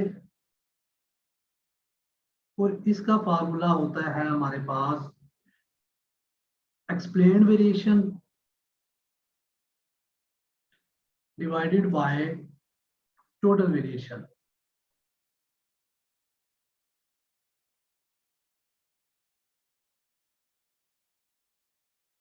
अब आपको पता है आपकी, अगर इधर आप देखें ये आपकी टोटल वेरिएशन थी, ये अनएक्सप्लेन्ड थी, ये आपके पास एक्सप्लेन्ड वेरिएशन थी, तो आप सिंपल इसके अंदर फार्मूले वैल्यूज पुट कर दें।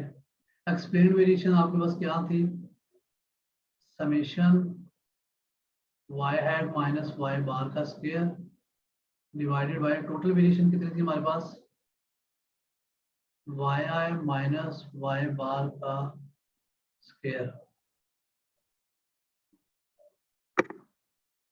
ठीक है, ये आपके पास कोएफिशिएंट ऑफ डिटरमिनेशन का फार्मूला आ गया, इसको मजीद आप सिंपलीफाई भी कर सकते हैं। ठीक है, वो किस तरह आपको पता है, आप एक्सप्लेन्ड वेरिएशंस की अगर आप वैल्यू निकाल लें, ठीक है, इधर से, ठीक है, इधर से अगर आप एक्सप्लेन्ड वेरिएशन की वैल्यूज निकाल लें इधर से, ठीक है, ये अनएक्सप्लेन्ड दूसरी तरफ जाके टोटल में से माइनस हो जाएंगी। ठीक है, इस तरह कि अगर आप देखें कि हमारे पास ये आर स्क्वायर का जो फार्मूला था ये था एक्सप्लेन्ड ओवर टोटल, और इधर से अगर हम एक्सप्लेन्ड की वैल्यू निकाल लें, एक्सप्लेन्ड की वैल्यू क्या होगी, टोटल माइनस अनएक्सप्लेन्ड, तो आप इधर अगर पुट कर दें total minus unexplained divided by total variation, तो ये कैंसिल हो जाएगा, तो ये आपका 1 minus unexplained over total variation आ जाएंगे। ठीक है,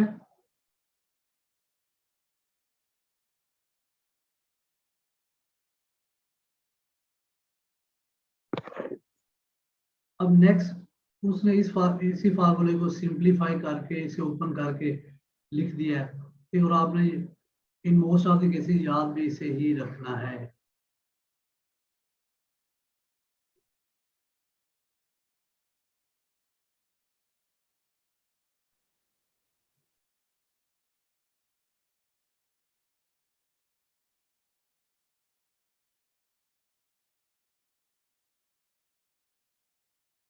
ठीक है, ये फार्मूला आपके पास अगर कोएफिशिएंट डिटरमिनेशन निकालने को कह दे तो आपने सिंपल एक्स और वाई की वैल्यूज गिवन होंगी तो आप इस तरह निकाल सकते हैं।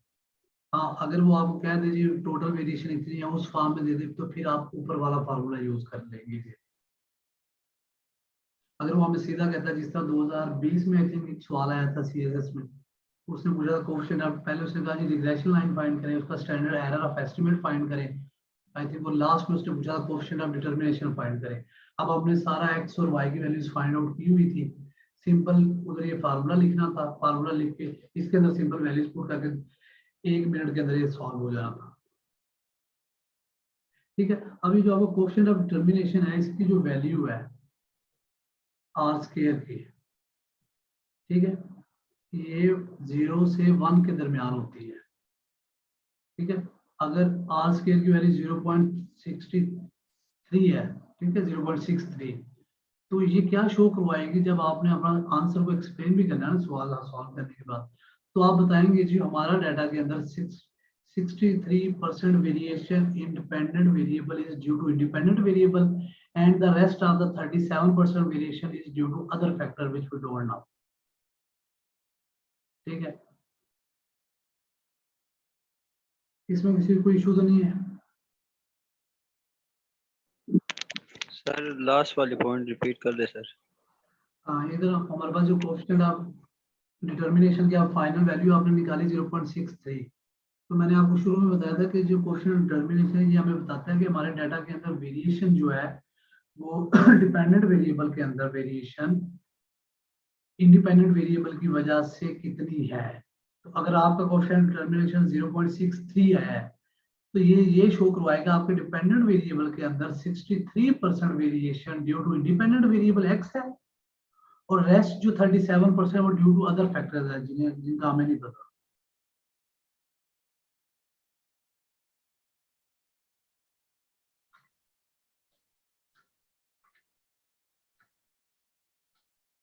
अच्छा जी, नेक्स्ट हमारे पास है कोरिलेशन।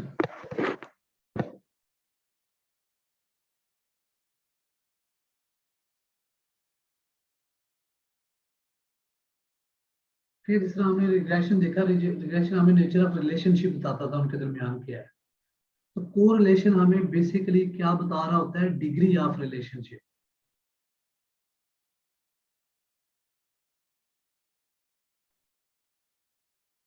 ठीक है कि कोई भी आपके पास दो वेरिएबल्स एक्स एंड वाई तो उनके अंदर डिग्री ऑफ रिलेशन क्या है उनका।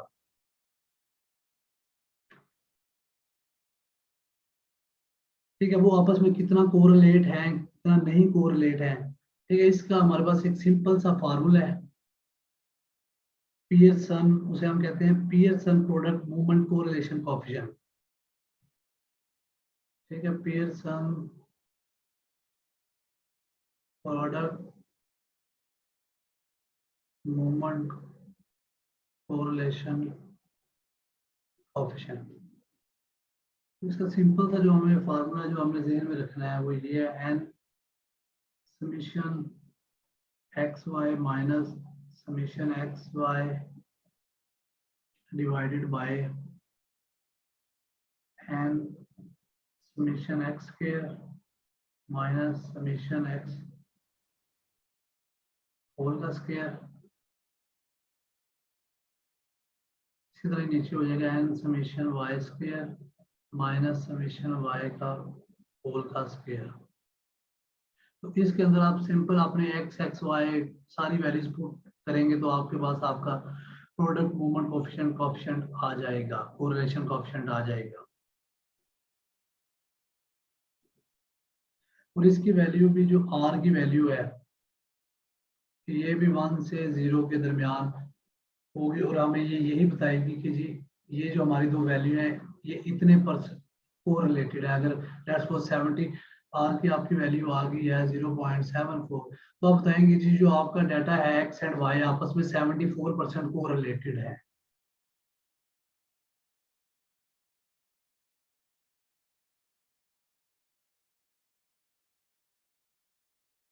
ठीक है, वो कहता है जी अगर आप कोएफिशिएंट ऑफ डिटर्मिनेशन आपके पास आर स्क्वायर की वैल्यू है, अगर आप उसका अंडर रूट ले लेंगे।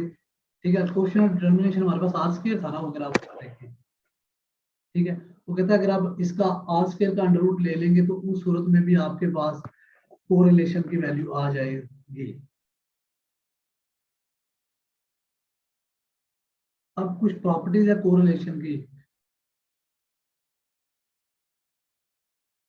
सर अगर एग्जाम में सिंपली पूछे तो उसका अंडर रूट ले लें आर स्क्वायर का, अगर हाँ, निकाला हुआ है तो। अगर आपने पहले कोरिलेशन निकाला हुआ तो इधर आप सिंपल उसका अंडर रूट ले लेंगे।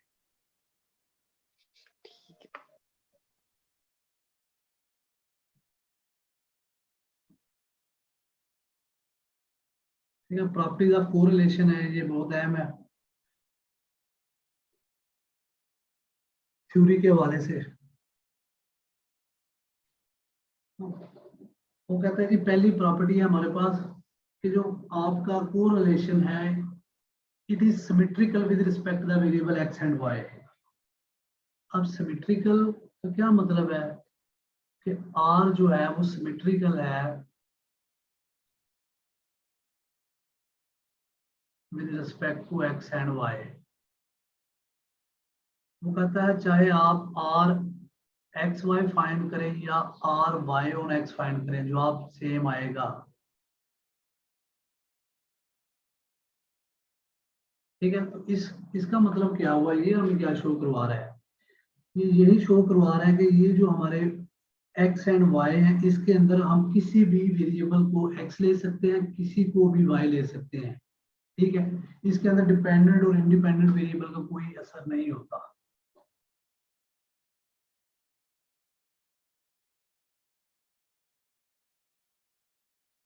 ठीक है, और सेकंड जो हमारे आर की वैल्यू है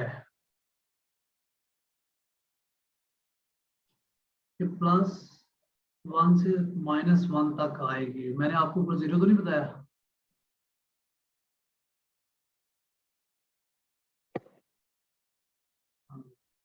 सॉरी, ये -1 तक होगी। जी सर, आपने 0 बताया।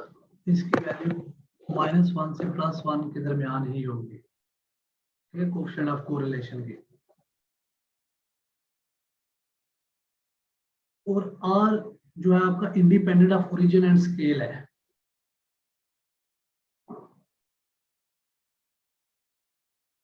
जो आपका कोरिलेशन है ये independent of origin and scale है।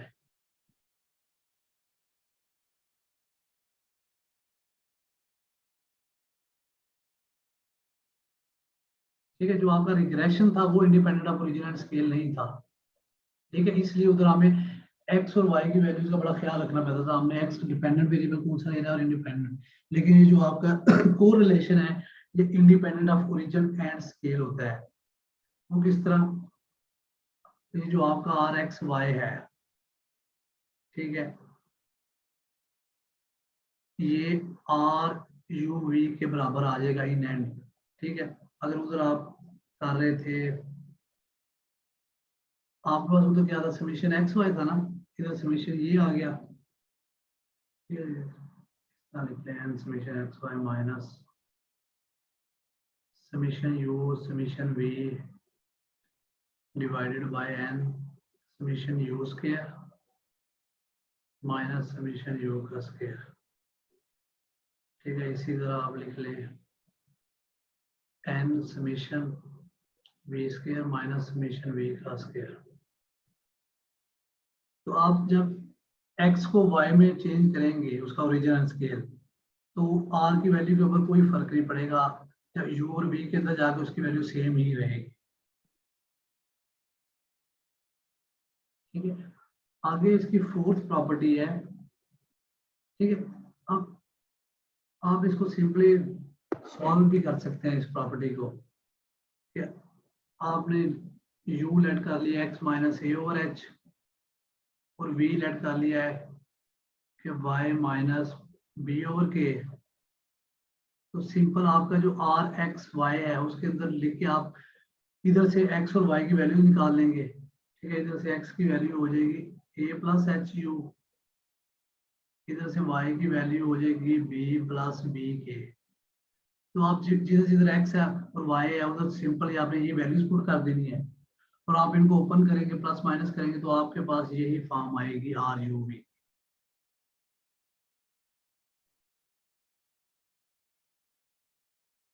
अच्छा, नेक्स्ट हमारे पास फोर्थ प्रॉपर्टी है। ये वो कहता है अगर आपके पास बाईवेरिएट पॉपुलेशन है हमारे पास, ठीक है, एक्स और वाई जो है वो रैंडम वेरिएबल्स हैं, तो उस सूरत अगर एक्स और वाई दोनों रैंडम वेरिएबल हो तो उस सूरत में बाईवेरिएट पॉपुलेशन में जो आपका कोरिलेशन कोएफिशिएंट होगा तो क्या होगा? अगर आपको दो रिग्रेशन, सिंपली आप इसको इस तरह ध्यान में रखेंगे, अगर आपको दो रिग्रेशन कोएफिशिएंट गिवन है, ठीक है, लेट्स सपोज आपको बी वाई एक्स और बी एक्स वाई की वैल्यूज गिवन है, तो इन दोनों को आप यूज करते हुए आपको कोरिलेशन कोएफिशिएंट आपने निकालना, तो आप कैसे निकालेंगे? तो आप क्या करेंगे, सिंपल इनकी ज्योमेट्रिक मीन ले लेंगे। ज्योमेट्रिक मीन में हम यही करते हैं ना, मल्टीप्लाई कर देते हैं दोनों और ऊपर उसकी पावर का अपना स्केल ले लेते हैं। अगर आपको रिग्रेशन कोएफिशिएंट गिवन हो, ठीक है, तो उन रिग्रेशन कोएफिशिएंट को यूज करते हुए आप जो है अपना कोरिलेशन कोएफिशिएंट भी निकाल सकते हैं। और ये प्लस माइनस कैसे होगा? ठीक है, प्लस होगा अगर दोनों वैल्यूज पॉजिटिव है, और नेगेटिव की सूरत में होगा अगर आपकी दोनों वैल्यूज नेगेटिव है। ये both byx and bxy are negative, और इसमें इस तरह कोई केस नहीं आपके पास आएगा कभी कि एक वैल्यू पॉजिटिव हो एक नेगेटिव हो, उस तरह केस एग्जिस्ट नहीं करता हमारे पास। या दोनों पॉजिटिव होंगे या दोनों नेगेटिव होंगे।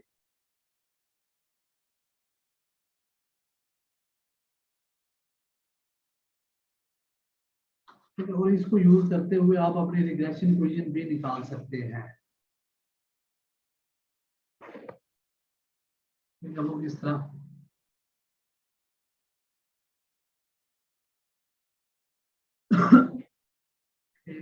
by(x) is equal to r standard deviation of y और standard deviation of x। अगर y और x फाइंड कर रहे हैं तो standard deviation of y ऊपर और x के नीचे, ठीक है। तो इसको जो है ना आप सिंप्लीफाई करके आप इस तरह भी लिख सकते हैं, r sy over sx into x minus x बार। ठीक है, आपका कोरिलेशन कोएफिशिएंट आपने निकालना है, तो कोरिलेशन कोएफिशिएंट को आप इस तरह भी निकाल सकते हैं। आपको y भी हो, y बार भी हो, स्टैंडर्ड डेविएशन भी गिवन हो, ठीक है, मीन भी गिवन हो, डाटा भी गिवन हो, तो इधर से भी आप कोरिलेशन कोएफिशिएंट निकाल सकते हैं। ठीक है, या आपको एक रिग्रेशन कोएफिशिएंट गिवन हो और स्टैंडर्ड डेविएशन गिवन हो, तो इधर से भी आप कोरिलेशन कोएफिशिएंट निकाल सकते हैं। इधर तक किसी को इशू तो नहीं?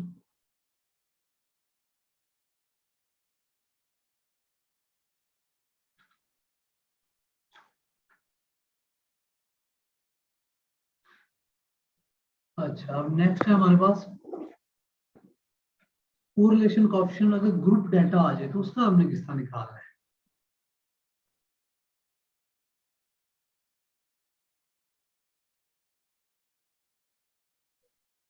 Correlation coefficient for group data.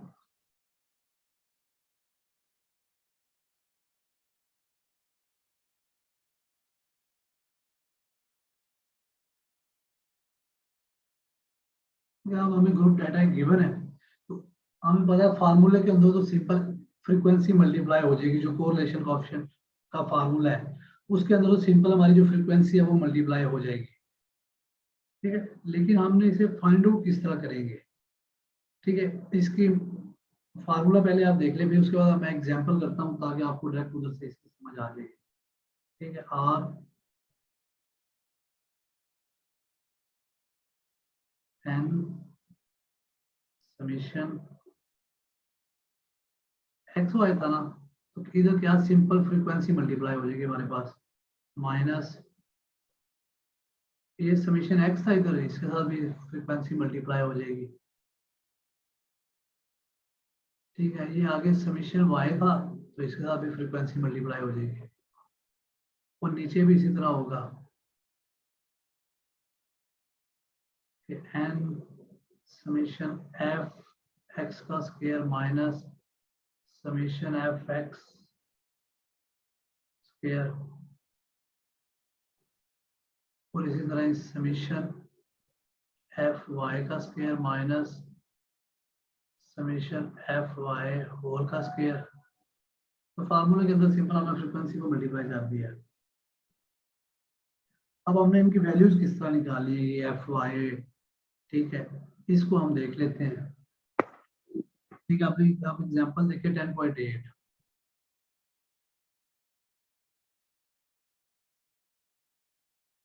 ठीक है, उसने ग्रेड्स गिवन है, तो कहते हैं calculate the coefficient of correlation from the table given below. तो ग्रेड्स हमें गिवन है, मैथमेटिक्स से इसको उसने एक्स कह लिया है। ठीक है, ये एक्स आ गया आपके पास।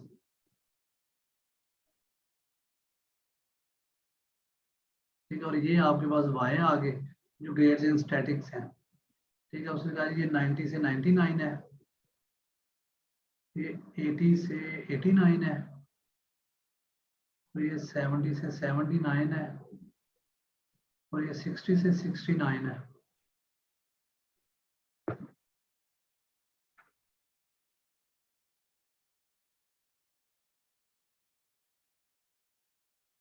आगे ये 50 से 59 है, एंड देन 40 से 49 है।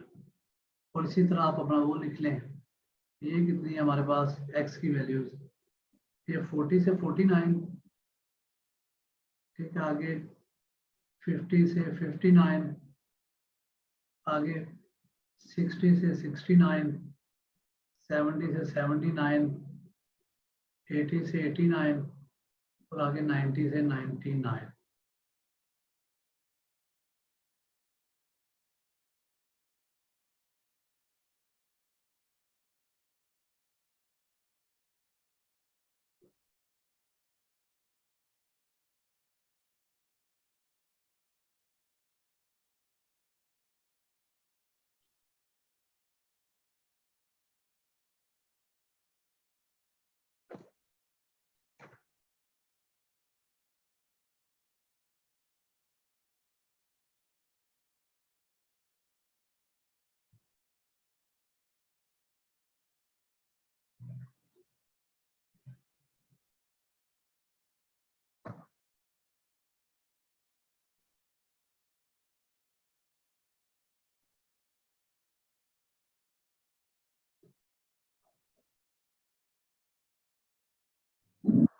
अच्छा, अब हमें वैल्यूज क्या क्या गिवन है, इधर कोई वैल्यू नहीं गिवन, इधर भी कोई नहीं गिवन, इधर भी कोई नहीं गिवन, इधर गिवन है 133, अब इधर भी कोई वैल्यूज नहीं गिवन, इधर गिवन है 4 5 एंड 6, इधर ये पहली वैल्यू गिवन, इधर गिवन है 1 5 9 6 4, इधर गिवन है 2 4 10 5 2, इधर भी गिवन है 4 6 8 2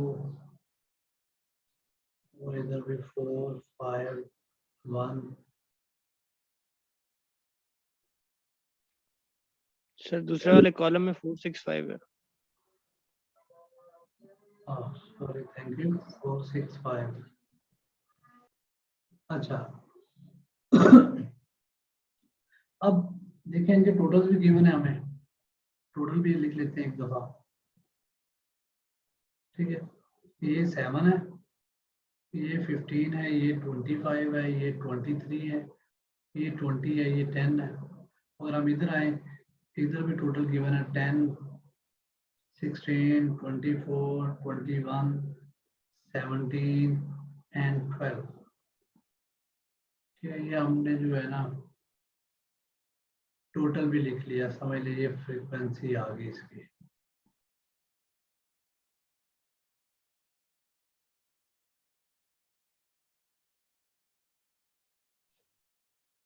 अब आप देखें, आप जब चेंज ऑफ इस सूरत में तो हम इसकी तब ही निकाल सकते हैं ना जब हम एक्स की वैल्यूज को किसी एक पॉइंट के ऊपर लेके आए, उनका change of origin and scale करेंगे। तो हम देखिए, अगर हम एक्स की वैल्यू का change of origin and scale करें, एक्स की वैल्यू कहाँ पे होगी, देखिए ये जो एक्स की वैल्यू है, ये फ्रीक्वेंसी सबसे ज्यादा 25 इधर है, तो इसके राउंड हम ले लेंगे, तो हमारा 60 से 69 तक है, तो हम 64.5 ले लेंगे, ठीक है। जो हमारा x होगा वो होगा u, sorry, x minus 64.5 divided by कितना, 10 का है क्लास इंटरवल, क्लास फिट। और इसी तरह v की देखिए, हाईएस्ट फ्रीक्वेंसी 24 है हमारे पास, तो 24 है ये वाली, तो ये 24 किसके अगेंस्ट आ रही है, ये इसके अगेंस्ट आ रही है, इस क्लास के 70 से 79। तो इसका अगर मिड पॉइंट हम ले लें y माइनस 74.5 डिवाइडेड बाय 10। अब आप क्या करेंगे, अब हम जो है ना अपने इसी टेबल में u एंड v की वैल्यूज को ले आएंगे, ठीक है। लेट्स सपोज इधर आप एक और कॉलम बना लें, ठीक है।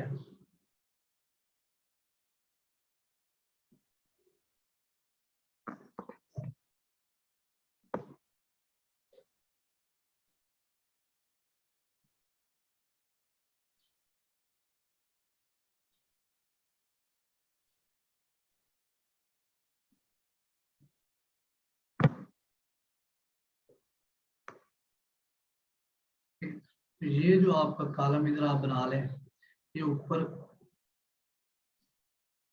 ठीक है,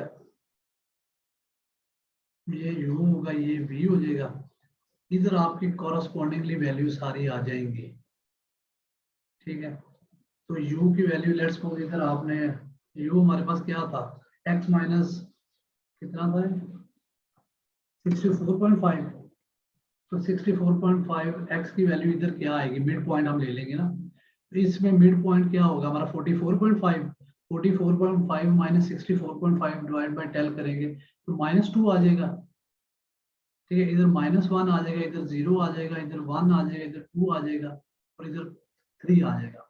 और इसी सूरत में इसी तरह हम इधर ले आएंगे u और v की वैल्यूज, ठीक है। अब हमारे पास v क्या था, v हमने लिया था 74.5 y माइनस 74, तो इस, ठीक है, तो इस क्लास में हमारे पास कितना मिड पॉइंट हुआ 94.5 माइनस 74.5 डिवाइडेड बाय 10, तो ये हो जाएगा 2 हो जाएगा प्लस का, ठीक है। तो इसका मतलब ये 1 इस क्लास में 0, ये -1 -2 -3। अब हमें अपने फार्मूले के अंदर देखे चाहिए क्या क्या,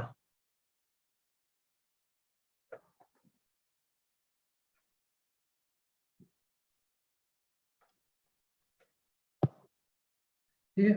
अगर हम स्क्रीन पे देखें हमारे फार्मूले के अंदर हमें चाहिए, ठीक है, अगर आप इसको चेंज ऑफ रीजन स्केल करके कर ले, ठीक है, एफ यू भी चाहिए हमें, एफ यू भी चाहिए, एफ पी भी चाहिए, तो इसका मतलब है ये हमारे पास अगर एफ है, ठीक है, इधर हमें एफ यू भी चाहिए,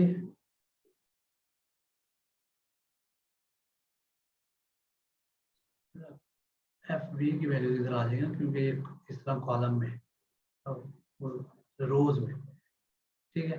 तो हमें एफ वी स्केल भी चाहिए क्योंकि हमने चेंज ऑफ रीजन स्केल किया है, और हमें एफ यू वी भी चाहिए,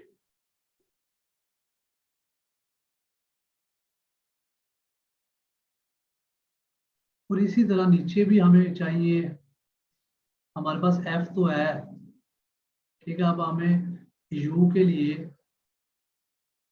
इधर एफ यू हो जाएगा हमारे पास, ठीक है, इधर एफ यू स्केयर हो जाएगा, इधर एफ यू वी हो जाएगा हमारे पास।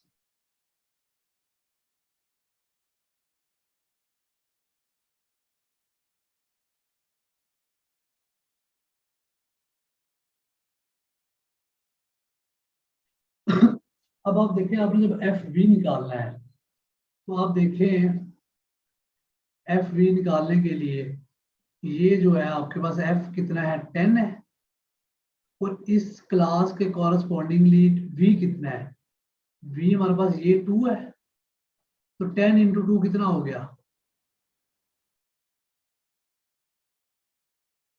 20, आप इधर 20 लिख देंगे, और इधर आपका कितना है एफ 16 है, और 16 के कॉरस्पॉन्डिंगली वी कितना है 1 है, 16 इंटू 1 ये 16 ही आ जाएगा।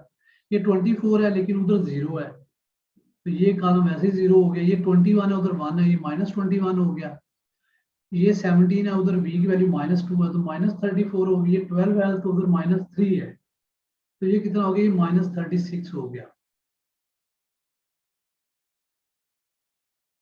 F we.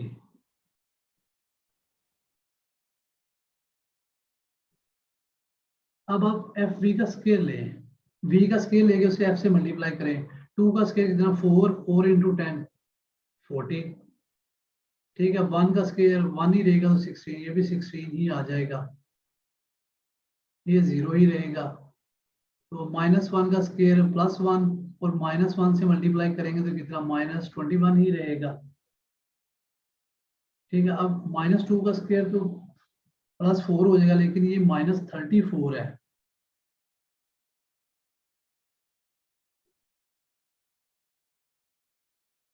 सॉरी ये F20, ये F हमारे पास, ये मैंने ये कर ले लिया, F हमारे पास 21 है, तो -1 का स्केयर +1 है तो ये +21 ही होगा ना, अब f इधर हमारे पास 17 है और v कितना हमारे पास -2 का स्क्वायर 4 है, तो 17 इंटू 4 68 हो जाएगा।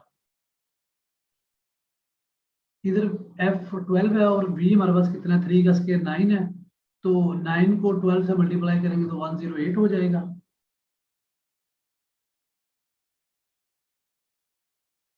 अब इसी तरह आप एफ यू वी निकाल लें। अब एफ यू वी हम पहले इंडिविजुअल सेल का निकालते हैं, उसके बाद फिर टोटल को सम करके लिखते हैं। अब वो किस तरह निकालना है, ये है इंडिविजुअल सेल के लिए एफ यू वी। इस सेल का एफ कितना है 2 है। अब अगर हमने इधर एफ यू वी निकालना है तो हम देखेंगे इसके कॉरस्पॉन्डिंगली यू की क्या वैल्यू और वी की क्या वैल्यू है। इसके कॉरस्पॉन्डिंगली यू की वैल्यू है 1, ये 1 ही है ना।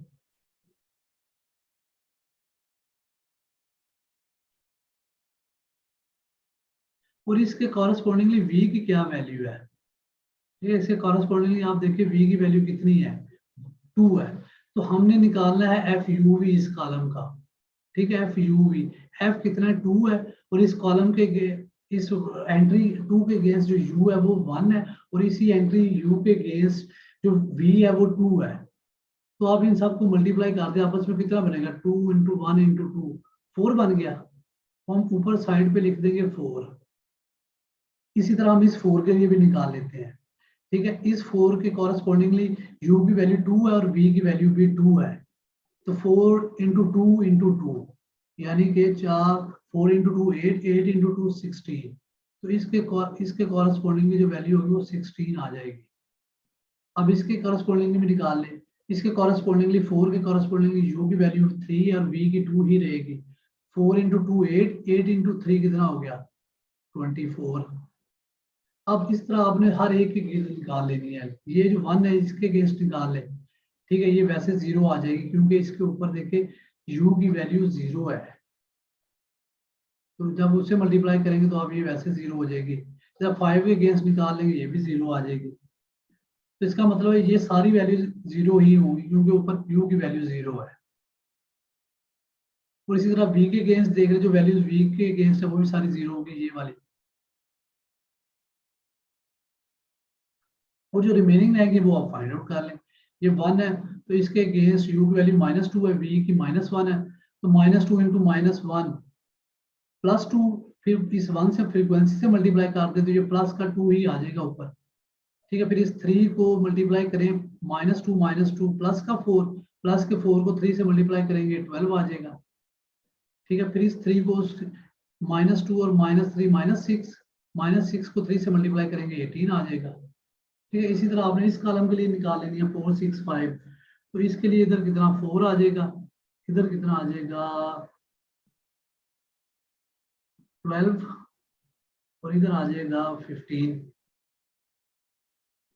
और इस 5 के अगेंस्ट कितना आएगा -5 और 2 के अगेंस्ट -4 और इस 2 के अगेंस्ट कितना आएगा -4, ठीक है। और इस ये जो 4 के अगेंस्ट कितना आएगा 4 आ जाएगा। इस 6 के अगेंस्ट 12 आ जाएगा और इस 5 के अगेंस्ट कितना आ जाएगा 15। अब आपने हर इंडिविजुअल सेल का एफ यू वी निकाल लिया है। अब अगर आपने इधर एफ यू वी निकालना है तो इसका मतलब है आप इन तीनों सेल्स के एफ यू वी को सम कर दोगे 4 + 16 + 24 यानी 4 इंटू प्लस 16 20 20 इंटू 24 कितना हो गया 44। और इधर निकालेंगे 0 + 4 + 12 + 15 यानी कि 16 + 15 का 31 हो गया, ठीक है। इसी तरह बाकी कॉलम्स के लिए भी निकाल लेंगे।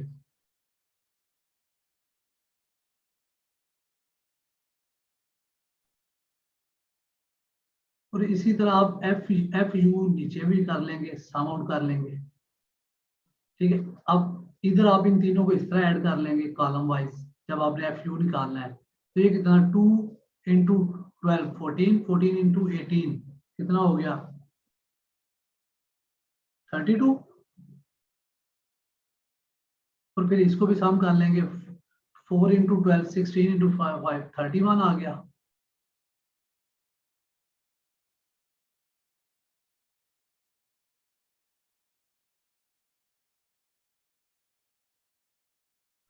और इसी तरह इसको सम करेंगे आप, ये तो वैसे 0 हो जाएगा। इसको करेंगे तो कितना है, 4 इंटू 4 8, 8 इंटू -9 -1, और इसी तरह अगले करेंगे 24, अगले करेंगे 39। तो ये जो टोटल बन जाएगा वो चलो बाद में करते हैं। इसी तरह आपने एफ यू स्केयर इसका अलहदा से निकाला, जिस तरह हमने ऊपर एफ वी स्केयर निकाला था ना, कि वी स्केयर को मल्टीप्लाई किया था आपने यू स्केयर को मल्टीप्लाई किया करेंगे हम इधर एफ से। तो यू देखिए इस कॉलम पहले कॉलम के अगेंस्ट यू कितना है, -2 है। -2 का स्केयर क्या होगा 4, 4 को अपनी फ्रीक्वेंसी ये जो है 7 इससे मल्टीप्लाई करेंगे 28 आ जाएगा। और इस -1 का स्केयर +1, इसको 15 एफ से मल्टीप्लाई करेंगे 15 ही रहेगा, ये 0 हो जाएगा।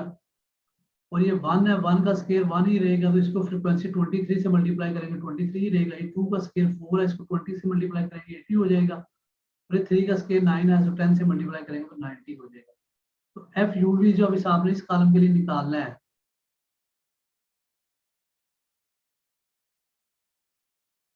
तो ये हम ऊपर लिखा है एफ यू वी, ये फिर नीचे एफ यू ही होगा, एफ वी, ठीक है।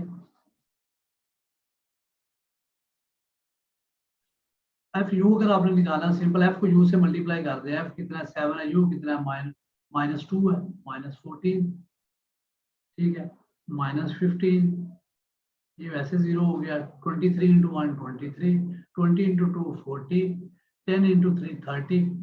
अब आप इन सब की समीशन लिख ले, समीशन एफ वी की लिख ले, ठीक है। इधर समीशन का अगर मैं कॉलम बना दूँ आपके लिए, ठीक है। सबसे पहले देख ले आप समीशन एफ कितनी है आपके पास, 10 इंटू 10 20, 20 इंटू 22 4, 44, 44 इंटू 21 65, 65 इंटू कितना, नहीं ये थोड़ा सा 10 इंटू 16 है ये, 10 इंटू 26, 26 और 24 कितने हो गए 40, 40 इंटू 21 61, ठीक है। 61 में आगे ऐड करेंगे सम, तो ये आपके पास आ जाएगी फ्रीक्वेंसी 100।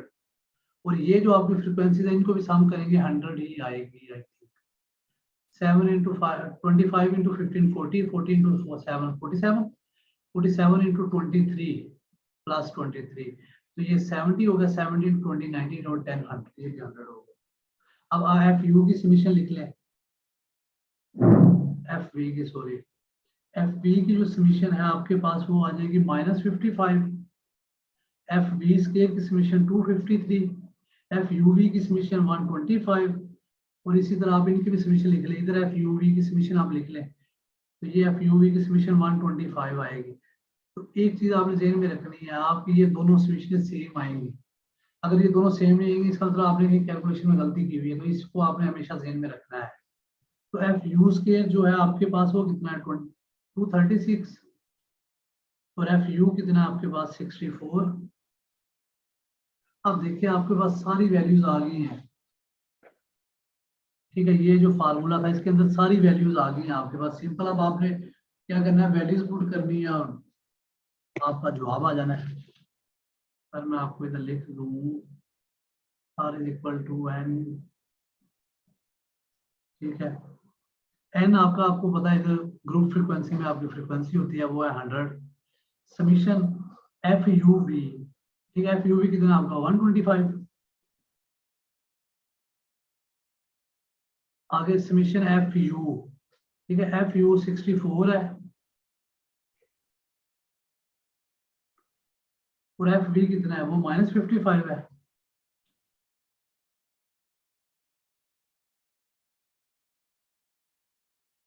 एन कितना है 100, समीशन एफ यू स्केयर कितना है 236 माइनस एफ यू का स्केयर 64 का स्केयर,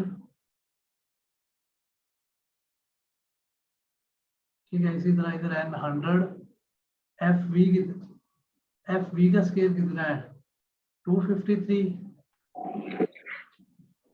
माइनस एफ वी कितना है आपका -55 का स्केयर,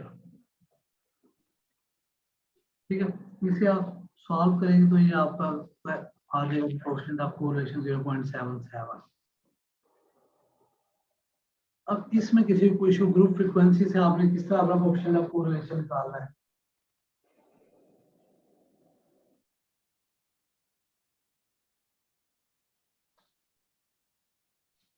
गुड। आगे हमारे पास एक छोटा सा टॉपिक है। आप सब लोग को टेबल बनाने की समझ लग गई है ना कि एफ यू भी किस तरह कैलकुलेट करना है, f b square, f b, f u square वगैरह।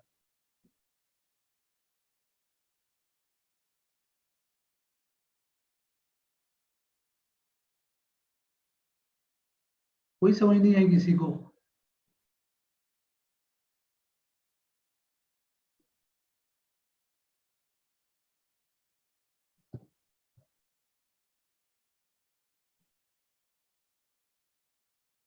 ओके,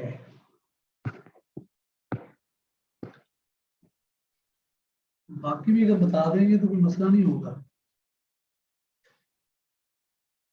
नेक्स्ट है हमारे पास rank correlation.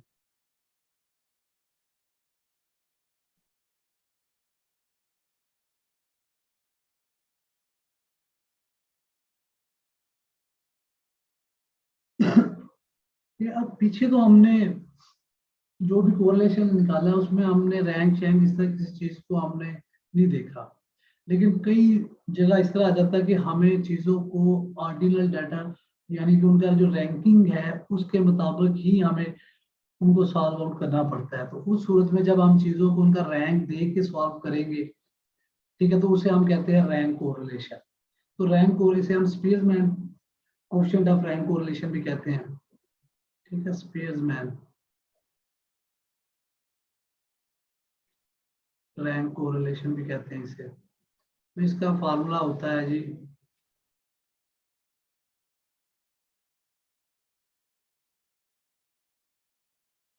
One minus summation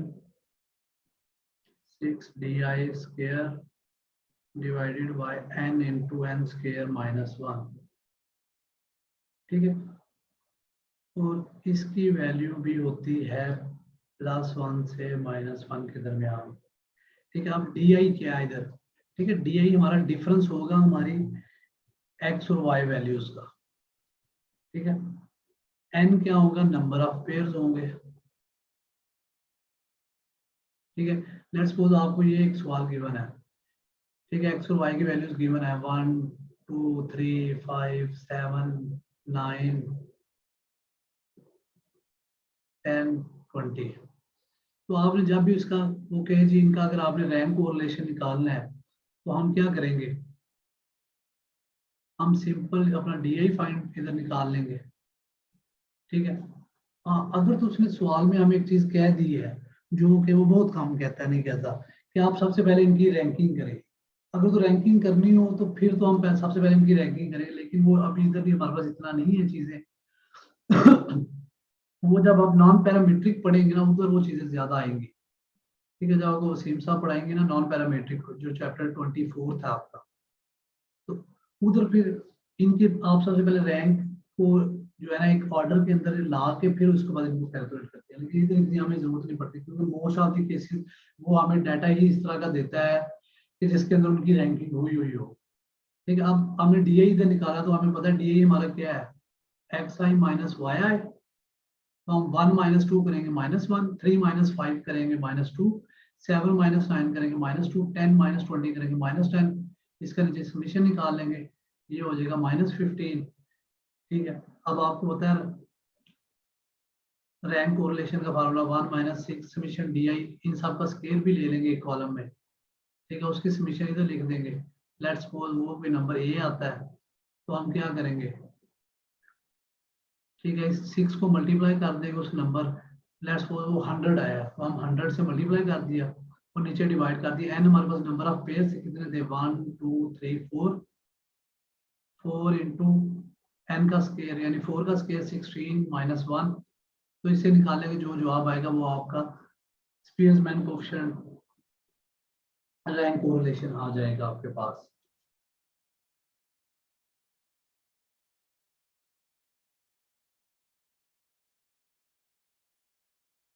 ठीक है, और वो कहते हैं जी RS जो है ना आपका उस सूरत में 1 होगा जब आपका समीशन डी आई स्केयर जो है वो इक्वल टू 0 होगा। देखिए ना इधर आप डी आई स्केयर को 0 पुट करें, ये पूरी टर्म ही 0 हो जाएगी, फिर 1 हो जाएगा। वो जो आपका RS है वो -1 कब आएगा? जब आपका summation DI square is equal to n into n square -1 divided by 3 हो जाए। ठीक है, आप DI स्क्वायर की जगह आप ये वाली वैल्यू पुट करें, ठीक है, तो आपके पास ये -1 वैल्यू आ जाएगी।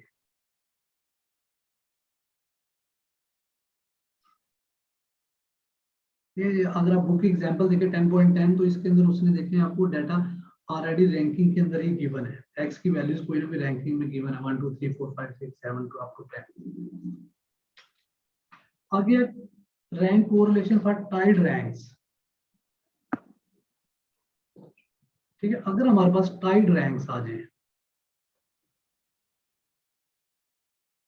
ठीक है, लेट्स सपोज हमारे पास ये डाटा था 1 2 2 3 4 5 6, इधर रैंकिंग हुई है, लेकिन हमारे पास ये टाइड रैंक भी आ गया। तो इस सूरत में जब आप नॉन पैरामीट्रिक में जाएंगे उधर, तो फिर इनकी आप रैंकिंग को चेंज कर देंगे। ठीक है, आप क्या करेंगे, आप इन दोनों को सम करेंगे। ये समझ लीजिए रैंकिंग है। हमारे पास डाटा कुछ और था, ठीक है, 2 3 3 5 6 7 इस तरह ये डाटा था हमारे पास, और इसकी हमने रैंकिंग इस तरह की। ठीक है, ये पहले नंबर पर, ये दूसरे पे, ठीक है, और ये भी दूसरे पे। ये दूसरे पे क्यों आया? क्योंकि हमने देखा नहीं इनकी रैंकिंग इधर आएगी 1.5।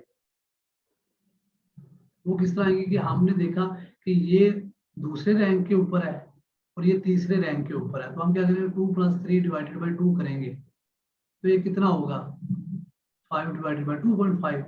तो ये जो हमारी रैंकिंग होगी ना, अगर आप इसको छोड़े तो इस 3 के अगेंस्ट भी हम जो अपना टाइड रैंक 2.5 लिखेंगे, इस 3 के अगेंस्ट भी 2.5 लिखेंगे। ठीक है, ये 2 3 ये आगे कोई टाइड नहीं, ये सिंपल है, तो इसके अगेंस्ट हम 4th लिखेंगे। ये 4th नंबर पे आया, ये 5th और ये 6th। लेकिन ये चीजें आपकी नॉन पैरामीट्रिक में यूज होगी, इधर नहीं यूज होगी, इधर वो आपको ऑलरेडी बता देगा टाइड रैंक। अच्छा, जब भी आपको टाइड रैंक हो तो हमने क्या करना है, ठीक है, कोई भी वैल्यूज, टाइड रैंक का मतलब है कोई भी वैल्यूज आपने रैंकिंग दी हुई, आपको रैंकिंग अवेलेबल है, वो दोनों सेम आ गए, जिस तरह ये दोनों सेम रैंकिंग आई हुई। तो इस सूरत में अगर आपने रैंक कोरिलेशन निकालना, तो आपने क्या करना है, सबसे पहले for each tie add a quantity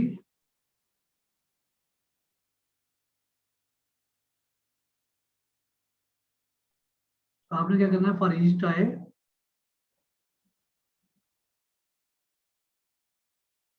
add a quantity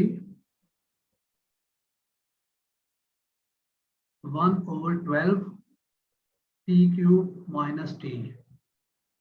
ठीक है, ये जो टाइड क्वांटिटी का ये जो वैल्यू होगी ना, वो हम इधर पुट कर देंगे। लेट्स सपोज अगर आप अपने बुक की एग्जांपल देखें, एग्जांपल 10.11, तो हमारे पास मेंबर 1 के एक टाइड रैंक था 2.5 2.5, तो ये 2 दफा टाइड हो रहा था, तो हमने टी की जगह क्या पुट कर दिया, इधर हम 2 पुट करेंगे। और आप अगर आप देखिए आपका जो मेंबर 2 है उसके अंदर 6 3 दफा आ रहा है, तो 6 3 दफा टाई हुआ है, तो हम क्या करेंगे, हम 3 पुट कर देंगे। हम क्या करेंगे, हमारे पास 2 टाइड रैंक थे, हम एक दफा 2 के लिए, एक दफा 2.5 2 दफा हुआ है, हम उसके लिए लिख लेंगे, प्लस एक दफा हम 6 जो 3 दफा हुआ है उसके लिए हम लिख देंगे। ठीक है, इसको सॉल्व करके लेट्स सपोज यहाँ पर वैल्यू 2.5 आई, तो आपने क्या करना है, इस वैल्यू को ऐड करना है अपने समीशन DI स्क्वायर के अंदर। ठीक है, जो आपका समीशन DI स्क्वायर का फार्मूला था ना, उसका रैंक कोरिलेशन का, ठीक है, 1 माइनस समीशन DI स्क्वायर। तो आपने क्या करना है, ये जो DI स्क्वायर है इसके अंदर आपने ये वैल्यू ऐड करनी है। अगर इधर 2.5 आई है तो आपने प्लस 2.5 कर दिया, डिवाइडेड बाय वही रहेगा n स्क्वायर -1। ठीक है, अब अगर आपके पास कोई 3 या 4 वैल्यू इस तरह की टाइड रैंक आ रही है, ठीक है, आपके पास लेट्स सपोज ये मेंबर 1 है, ये मेंबर 2 है, ये 1 2.5 2.5, ठीक है, इस तरह 3 4 ये 5, ठीक है, इसी तरह आप इधर कर रहे हैं 2 2 2, ठीक है, आपके पास 5 5 5। अब देखिए ये भी 3 दफा टाई हुआ है, ये भी 3 दफा टाई हुआ है, ये 2 दफा टाई हुआ है, ये भी 2 दफा टाई हुआ है। तो आप इस 3 के लिए लहदा एक दफा ये वाली क्वांटिटी ऐड करेंगे, इस 3 के लिए लहदा करेंगे, इसके लिए लहदा करेंगे, इसके लिए लहदा। तो हम क्या करेंगे, हम 1 ओवर, अगर मैं आपको बता दूं 12, ठीक है, पहले 2.5 2 दफा टाई हुआ है, 2 का क्यूब -2 प्लस 1/12 4, ये जो 4 था ये भी 2 दफा टाई हुआ है, ठीक है, 2 का क्यूब -2 प्लस ये 2 3 दफा टाई हुआ है, तो हम 1/12, ठीक है, ये 3 की पावर 3 -3। अब अगला 5 भी 3 दफा हुआ है टाई, तो उसको भी आप लिख देंगे 3 का 3 -3। तो इन सब को आपने सॉल्व किया तो आपके पास जवाब आ गया जी, लेट्स पुट 9। तो हम क्या करेंगे, हम अपने इस फार्मूले के अंदर 1 - 6 समीशन डी आई, ठीक है, समीशन डी आई इसकी कोई वैल्यू आपके पास आ चुकी होगी पहले ही, ठीक है, उसके अंदर ऐड कर देंगे, ये जो वैल्यू आएगी लेट्स सपोज 9 आई है, तो नीचे आपका n और n स्क्वायर -1 से रहेगा। इसमें किसी को इशू होगा टाइड रहेंगे।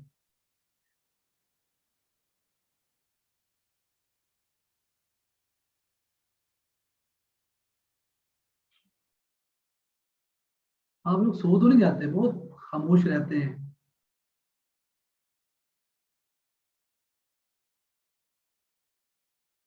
अच्छा, सेकंड इसमें एक पॉइंट ये भी है कि आप product movement coefficient of correlation का फार्मूला भी यूज कर सकते हैं। अगर आपके पास टाइट रैंक्स हो ना, तो आप जो हमारा सिंपल कोरिलेशन का हमने फार्मूला यूज किया था ना, अगर आपके पास टाइट रैंक हो, तो अगर आपने रैंक कोरिलेशन निकालना तो आप वो फार्मूला लगा देंगे, तो वो भी आपको एडजस्टेड रैंक्स दे देगा। ठीक है, अब लास्ट टॉपिक हमारा इस चैप्टर का छोटा सा कोएफिशिएंट ऑफ कॉन्कॉर्डेंस। अब ये तो हम दो चीजों के दरमियान देख रहे थे,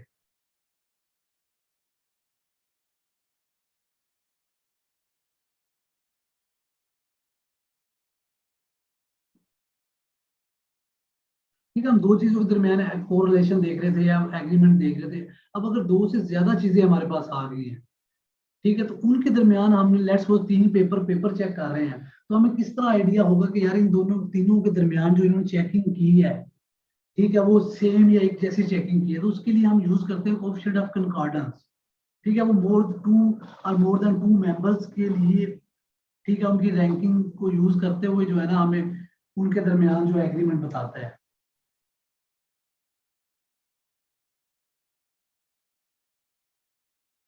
ठीक है, अब इसका फार्मूला कोएफिशिएंट ऑफ कंकॉर्डेंस का W = 12s divided by m square n cube -n। अब ये s जो है ना, इधर s है हमारे पास सम ऑफ स्क्वायर ऑफ डेविएशंस, ठीक है, स्क्वायर ऑफ डेविएशन। ठीक है, आप डेविएशन किस तरह निकालते हैं, कोई भी आपका ऑब्जर्वेशन होती है उसको मीन में से माइनस करके उसका स्क्वायर ले लेते हैं, ठीक है। और इधर जो m है हमारे पास, ठीक है, m हमारे पास होगा, हमारा जो समझ ले आप जितने पर्सन होंगे या जितने हमारे पास रोज होंगे, नंबर ऑफ रोज कह लें अगर आप और इजी रहे तो, कि नंबर ऑफ रोज हमारे पास कितनी है। और n जो है ना, आप समझ लें नंबर ऑफ कॉलम्स है, नंबर ऑफ ऑब्जर्वेशन कितनी दफा उन्होंने चेक की है, ठीक है। अब देखिए हमें ये इसके अंदर तो हमें मीन चाहिए होता है, तो मीन का इसका फार्मूला हम यूज करते हैं m × n + 1 divided by 2 question of concordance के अंदर। अब आप अगर एग्जांपल देखिए बुक की, अगर वो हम कर ले जल्दी जल्दी, ठीक है, उसने कहा जी the following data gives ranking of 6 persons for their ability by 3 जजेस P Q and R, calculate the question of concordance. मतलब 3 जजेस हैं, वो डिफरेंट के, उन्होंने रैंकिंग दी है, ठीक है, तो उनकी देखिए रैंकिंग के अंदर कितनी मुफाहमत या मांगी है, ठीक है। लेट्स सपोज ये जी जज है P Q R, ठीक है, ये उन्होंने पहली दफा ये दी, ये दूसरी दफा दी है, तीसरी दफा दी T F, ठीक है, पहली दफा दी किया 342, ये किया 131 626, ठीक है 5 2 5 5 5 1 4 4 6 3 है। अब हम क्या करेंगे, हम जो है ना, हमने देखिए सम ऑफ डेविएशन निकालना, तो सम ऑफ डेविएशन में कोई एक ऑब्जर्वेशन को लेके हम आगे यूज कर रहे होंगे ना, तो हम क्या करेंगे, हम इनकी रैंकिंग को तीनों को सम करके लिख लेते हैं। ठीक है, ये कितना 3 4 2 9 1 3 1 5 6 2 6 14 5 5 2 12 5 4 1 10 4 6 3 13। ठीक है, अब जो हमारी मीन पर सम ऑफ डेविएशन के लिए एक तो हमें इस तरह ऑब्जर्वेशन चाहिए, दूसरी हमें मीन चाहिए थी। ठीक है, मीन के लिए हमारा फार्मूला था m into n plus 1 divided by 2। m कितने हैं, नंबर ऑफ रोज कितने हैं इसमें देखिए आप 3 है p q r, n number of column कितने हैं 6 है a b c d e f plus 1 divided by 2 7 into 21 divided by 2 10.5 आ गया। अब आपने जब सम ऑफ डेविएशन निकालनी है तो आप क्या करेंगे, आप ये क्वांटिटी पकड़ेंगे, इसको मीन में से माइनस करते जाएंगे। 9 माइनस 10.5 का स्क्वायर प्लस 5 माइनस 10.5 का स्क्वायर प्लस 14 माइनस 10.5 का स्क्वायर प्लस 12 माइनस 10.5 का स्क्वायर। इसी तरह चलते जाएंगे एंड वाली क्वांटिटी तक 13 माइनस 10.5 का स्क्वायर। ठीक है, अब आपके पास सम ऑफ डेविएशंस भी आ गई है।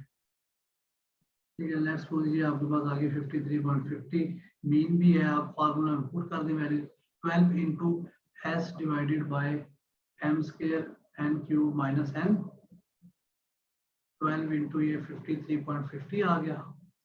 एम कितना है 3 है, 3 का स्क्वायर, एन कितना है आपके पास 6 है, 6 का क्यूब माइनस 6। इसको आप सॉल्व करेंगे तो ये प्लस 0.34 कोएफिशिएंट ऑफ कॉन्कॉर्डेंस आ गया। तीनों के दरमियान एग्रीमेंट, उनके जो रैंकिंग उनकी है उनके दरमियान 34% है। इसमें किसी को कोई इशू हो? No sir. और कोएफिशिएंट ऑफ कॉन्कॉर्डेंस की वैल्यू जो है ये 0 से 1 के दरमियान रहती है, और एमसीक्यू ये भी 0 रहता है। अब इस चैप्टर को आपने प्रिपेयर किस तरह करना है, देखिए ये चैप्टर बहुत अहम है। इसमें से इन 70 to 80% के जो रिग्रेशन का सवाल है वो इसी चैप्टर में से आता है। ठीक है, चैप्टर 10th में से 20 नंबर का। कभी कभार होता है वो चैप्टर 11th में से देता है कि वो भी यही चीजें लेकिन थोड़ी सी एडवांस्ड है, लेकिन मोस्ट ऑफ द केसेस वो इसी में से ही सवाल हमें आता है रिग्रेशन वगैरह में से। अब इस चैप्टर को जो तैयार करने का तरीका है वो ये, आपने सबसे पहले क्या करना है, आपने इस चैप्टर की सबसे पहले थ्योरी पढ़नी है अच्छी तरह। ठीक है, थ्योरी पढ़ के अपने नोट्स हल्के फुल्के बना के फिर जो भी थ्योरी पढ़े उसके साथ जो बुक एग्जाम्पल हो सारी एग्जाम्पलें सॉल्व करें, और फिर उसके बाद आपने एंड प्रॉब्लम्स की तरफ आना है। ठीक है, इसमें 2 सवाल थ्योरी के बहुत अहम है।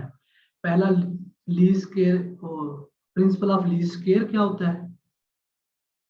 ठीक है, और सेकंड नंबर के ऊपर आपका है प्रॉपर्टीज ऑफ कोरिलेशन। ठीक है, प्रिंसिपल ऑफ लीस्ट स्क्वायर में आप उसकी आप डेफिनेशन बताएंगे, और फिर आप बताएंगे हम इसमें क्या क्या चीज किस तरह कैलकुलेट करते हैं, रिग्रेशन लाइन क्या है, एरर की जो रेजिड्यू है इसको किस तरह मिनिमाइज करने की कोशिश करते हैं, इस तरह कंप्लीट एक्सप्लेन करना है आपने उसको। और फिर प्रॉपर्टीज ऑफ कोरिलेशन भी वो कभी मोस्ट ऑफ द टाइम भूल जाता है। इन दोनों में से एक सवाल थ्योरी का आ जाता है और एक न्यूमेरिकल आ जाता है। तो ये चैप्टर बहुत अहम है और है बहुत इजी, सिंपल फार्मूला है और कुछ नहीं है। तो थोड़ा सा आपका फोकस चाहिए होगा तो ये हो जाएगा। किसी को कोई इशू है तो बता दें, और असाइनमेंट में आप लोगों को जो है ना वो ग्रुप में भेज दूंगा।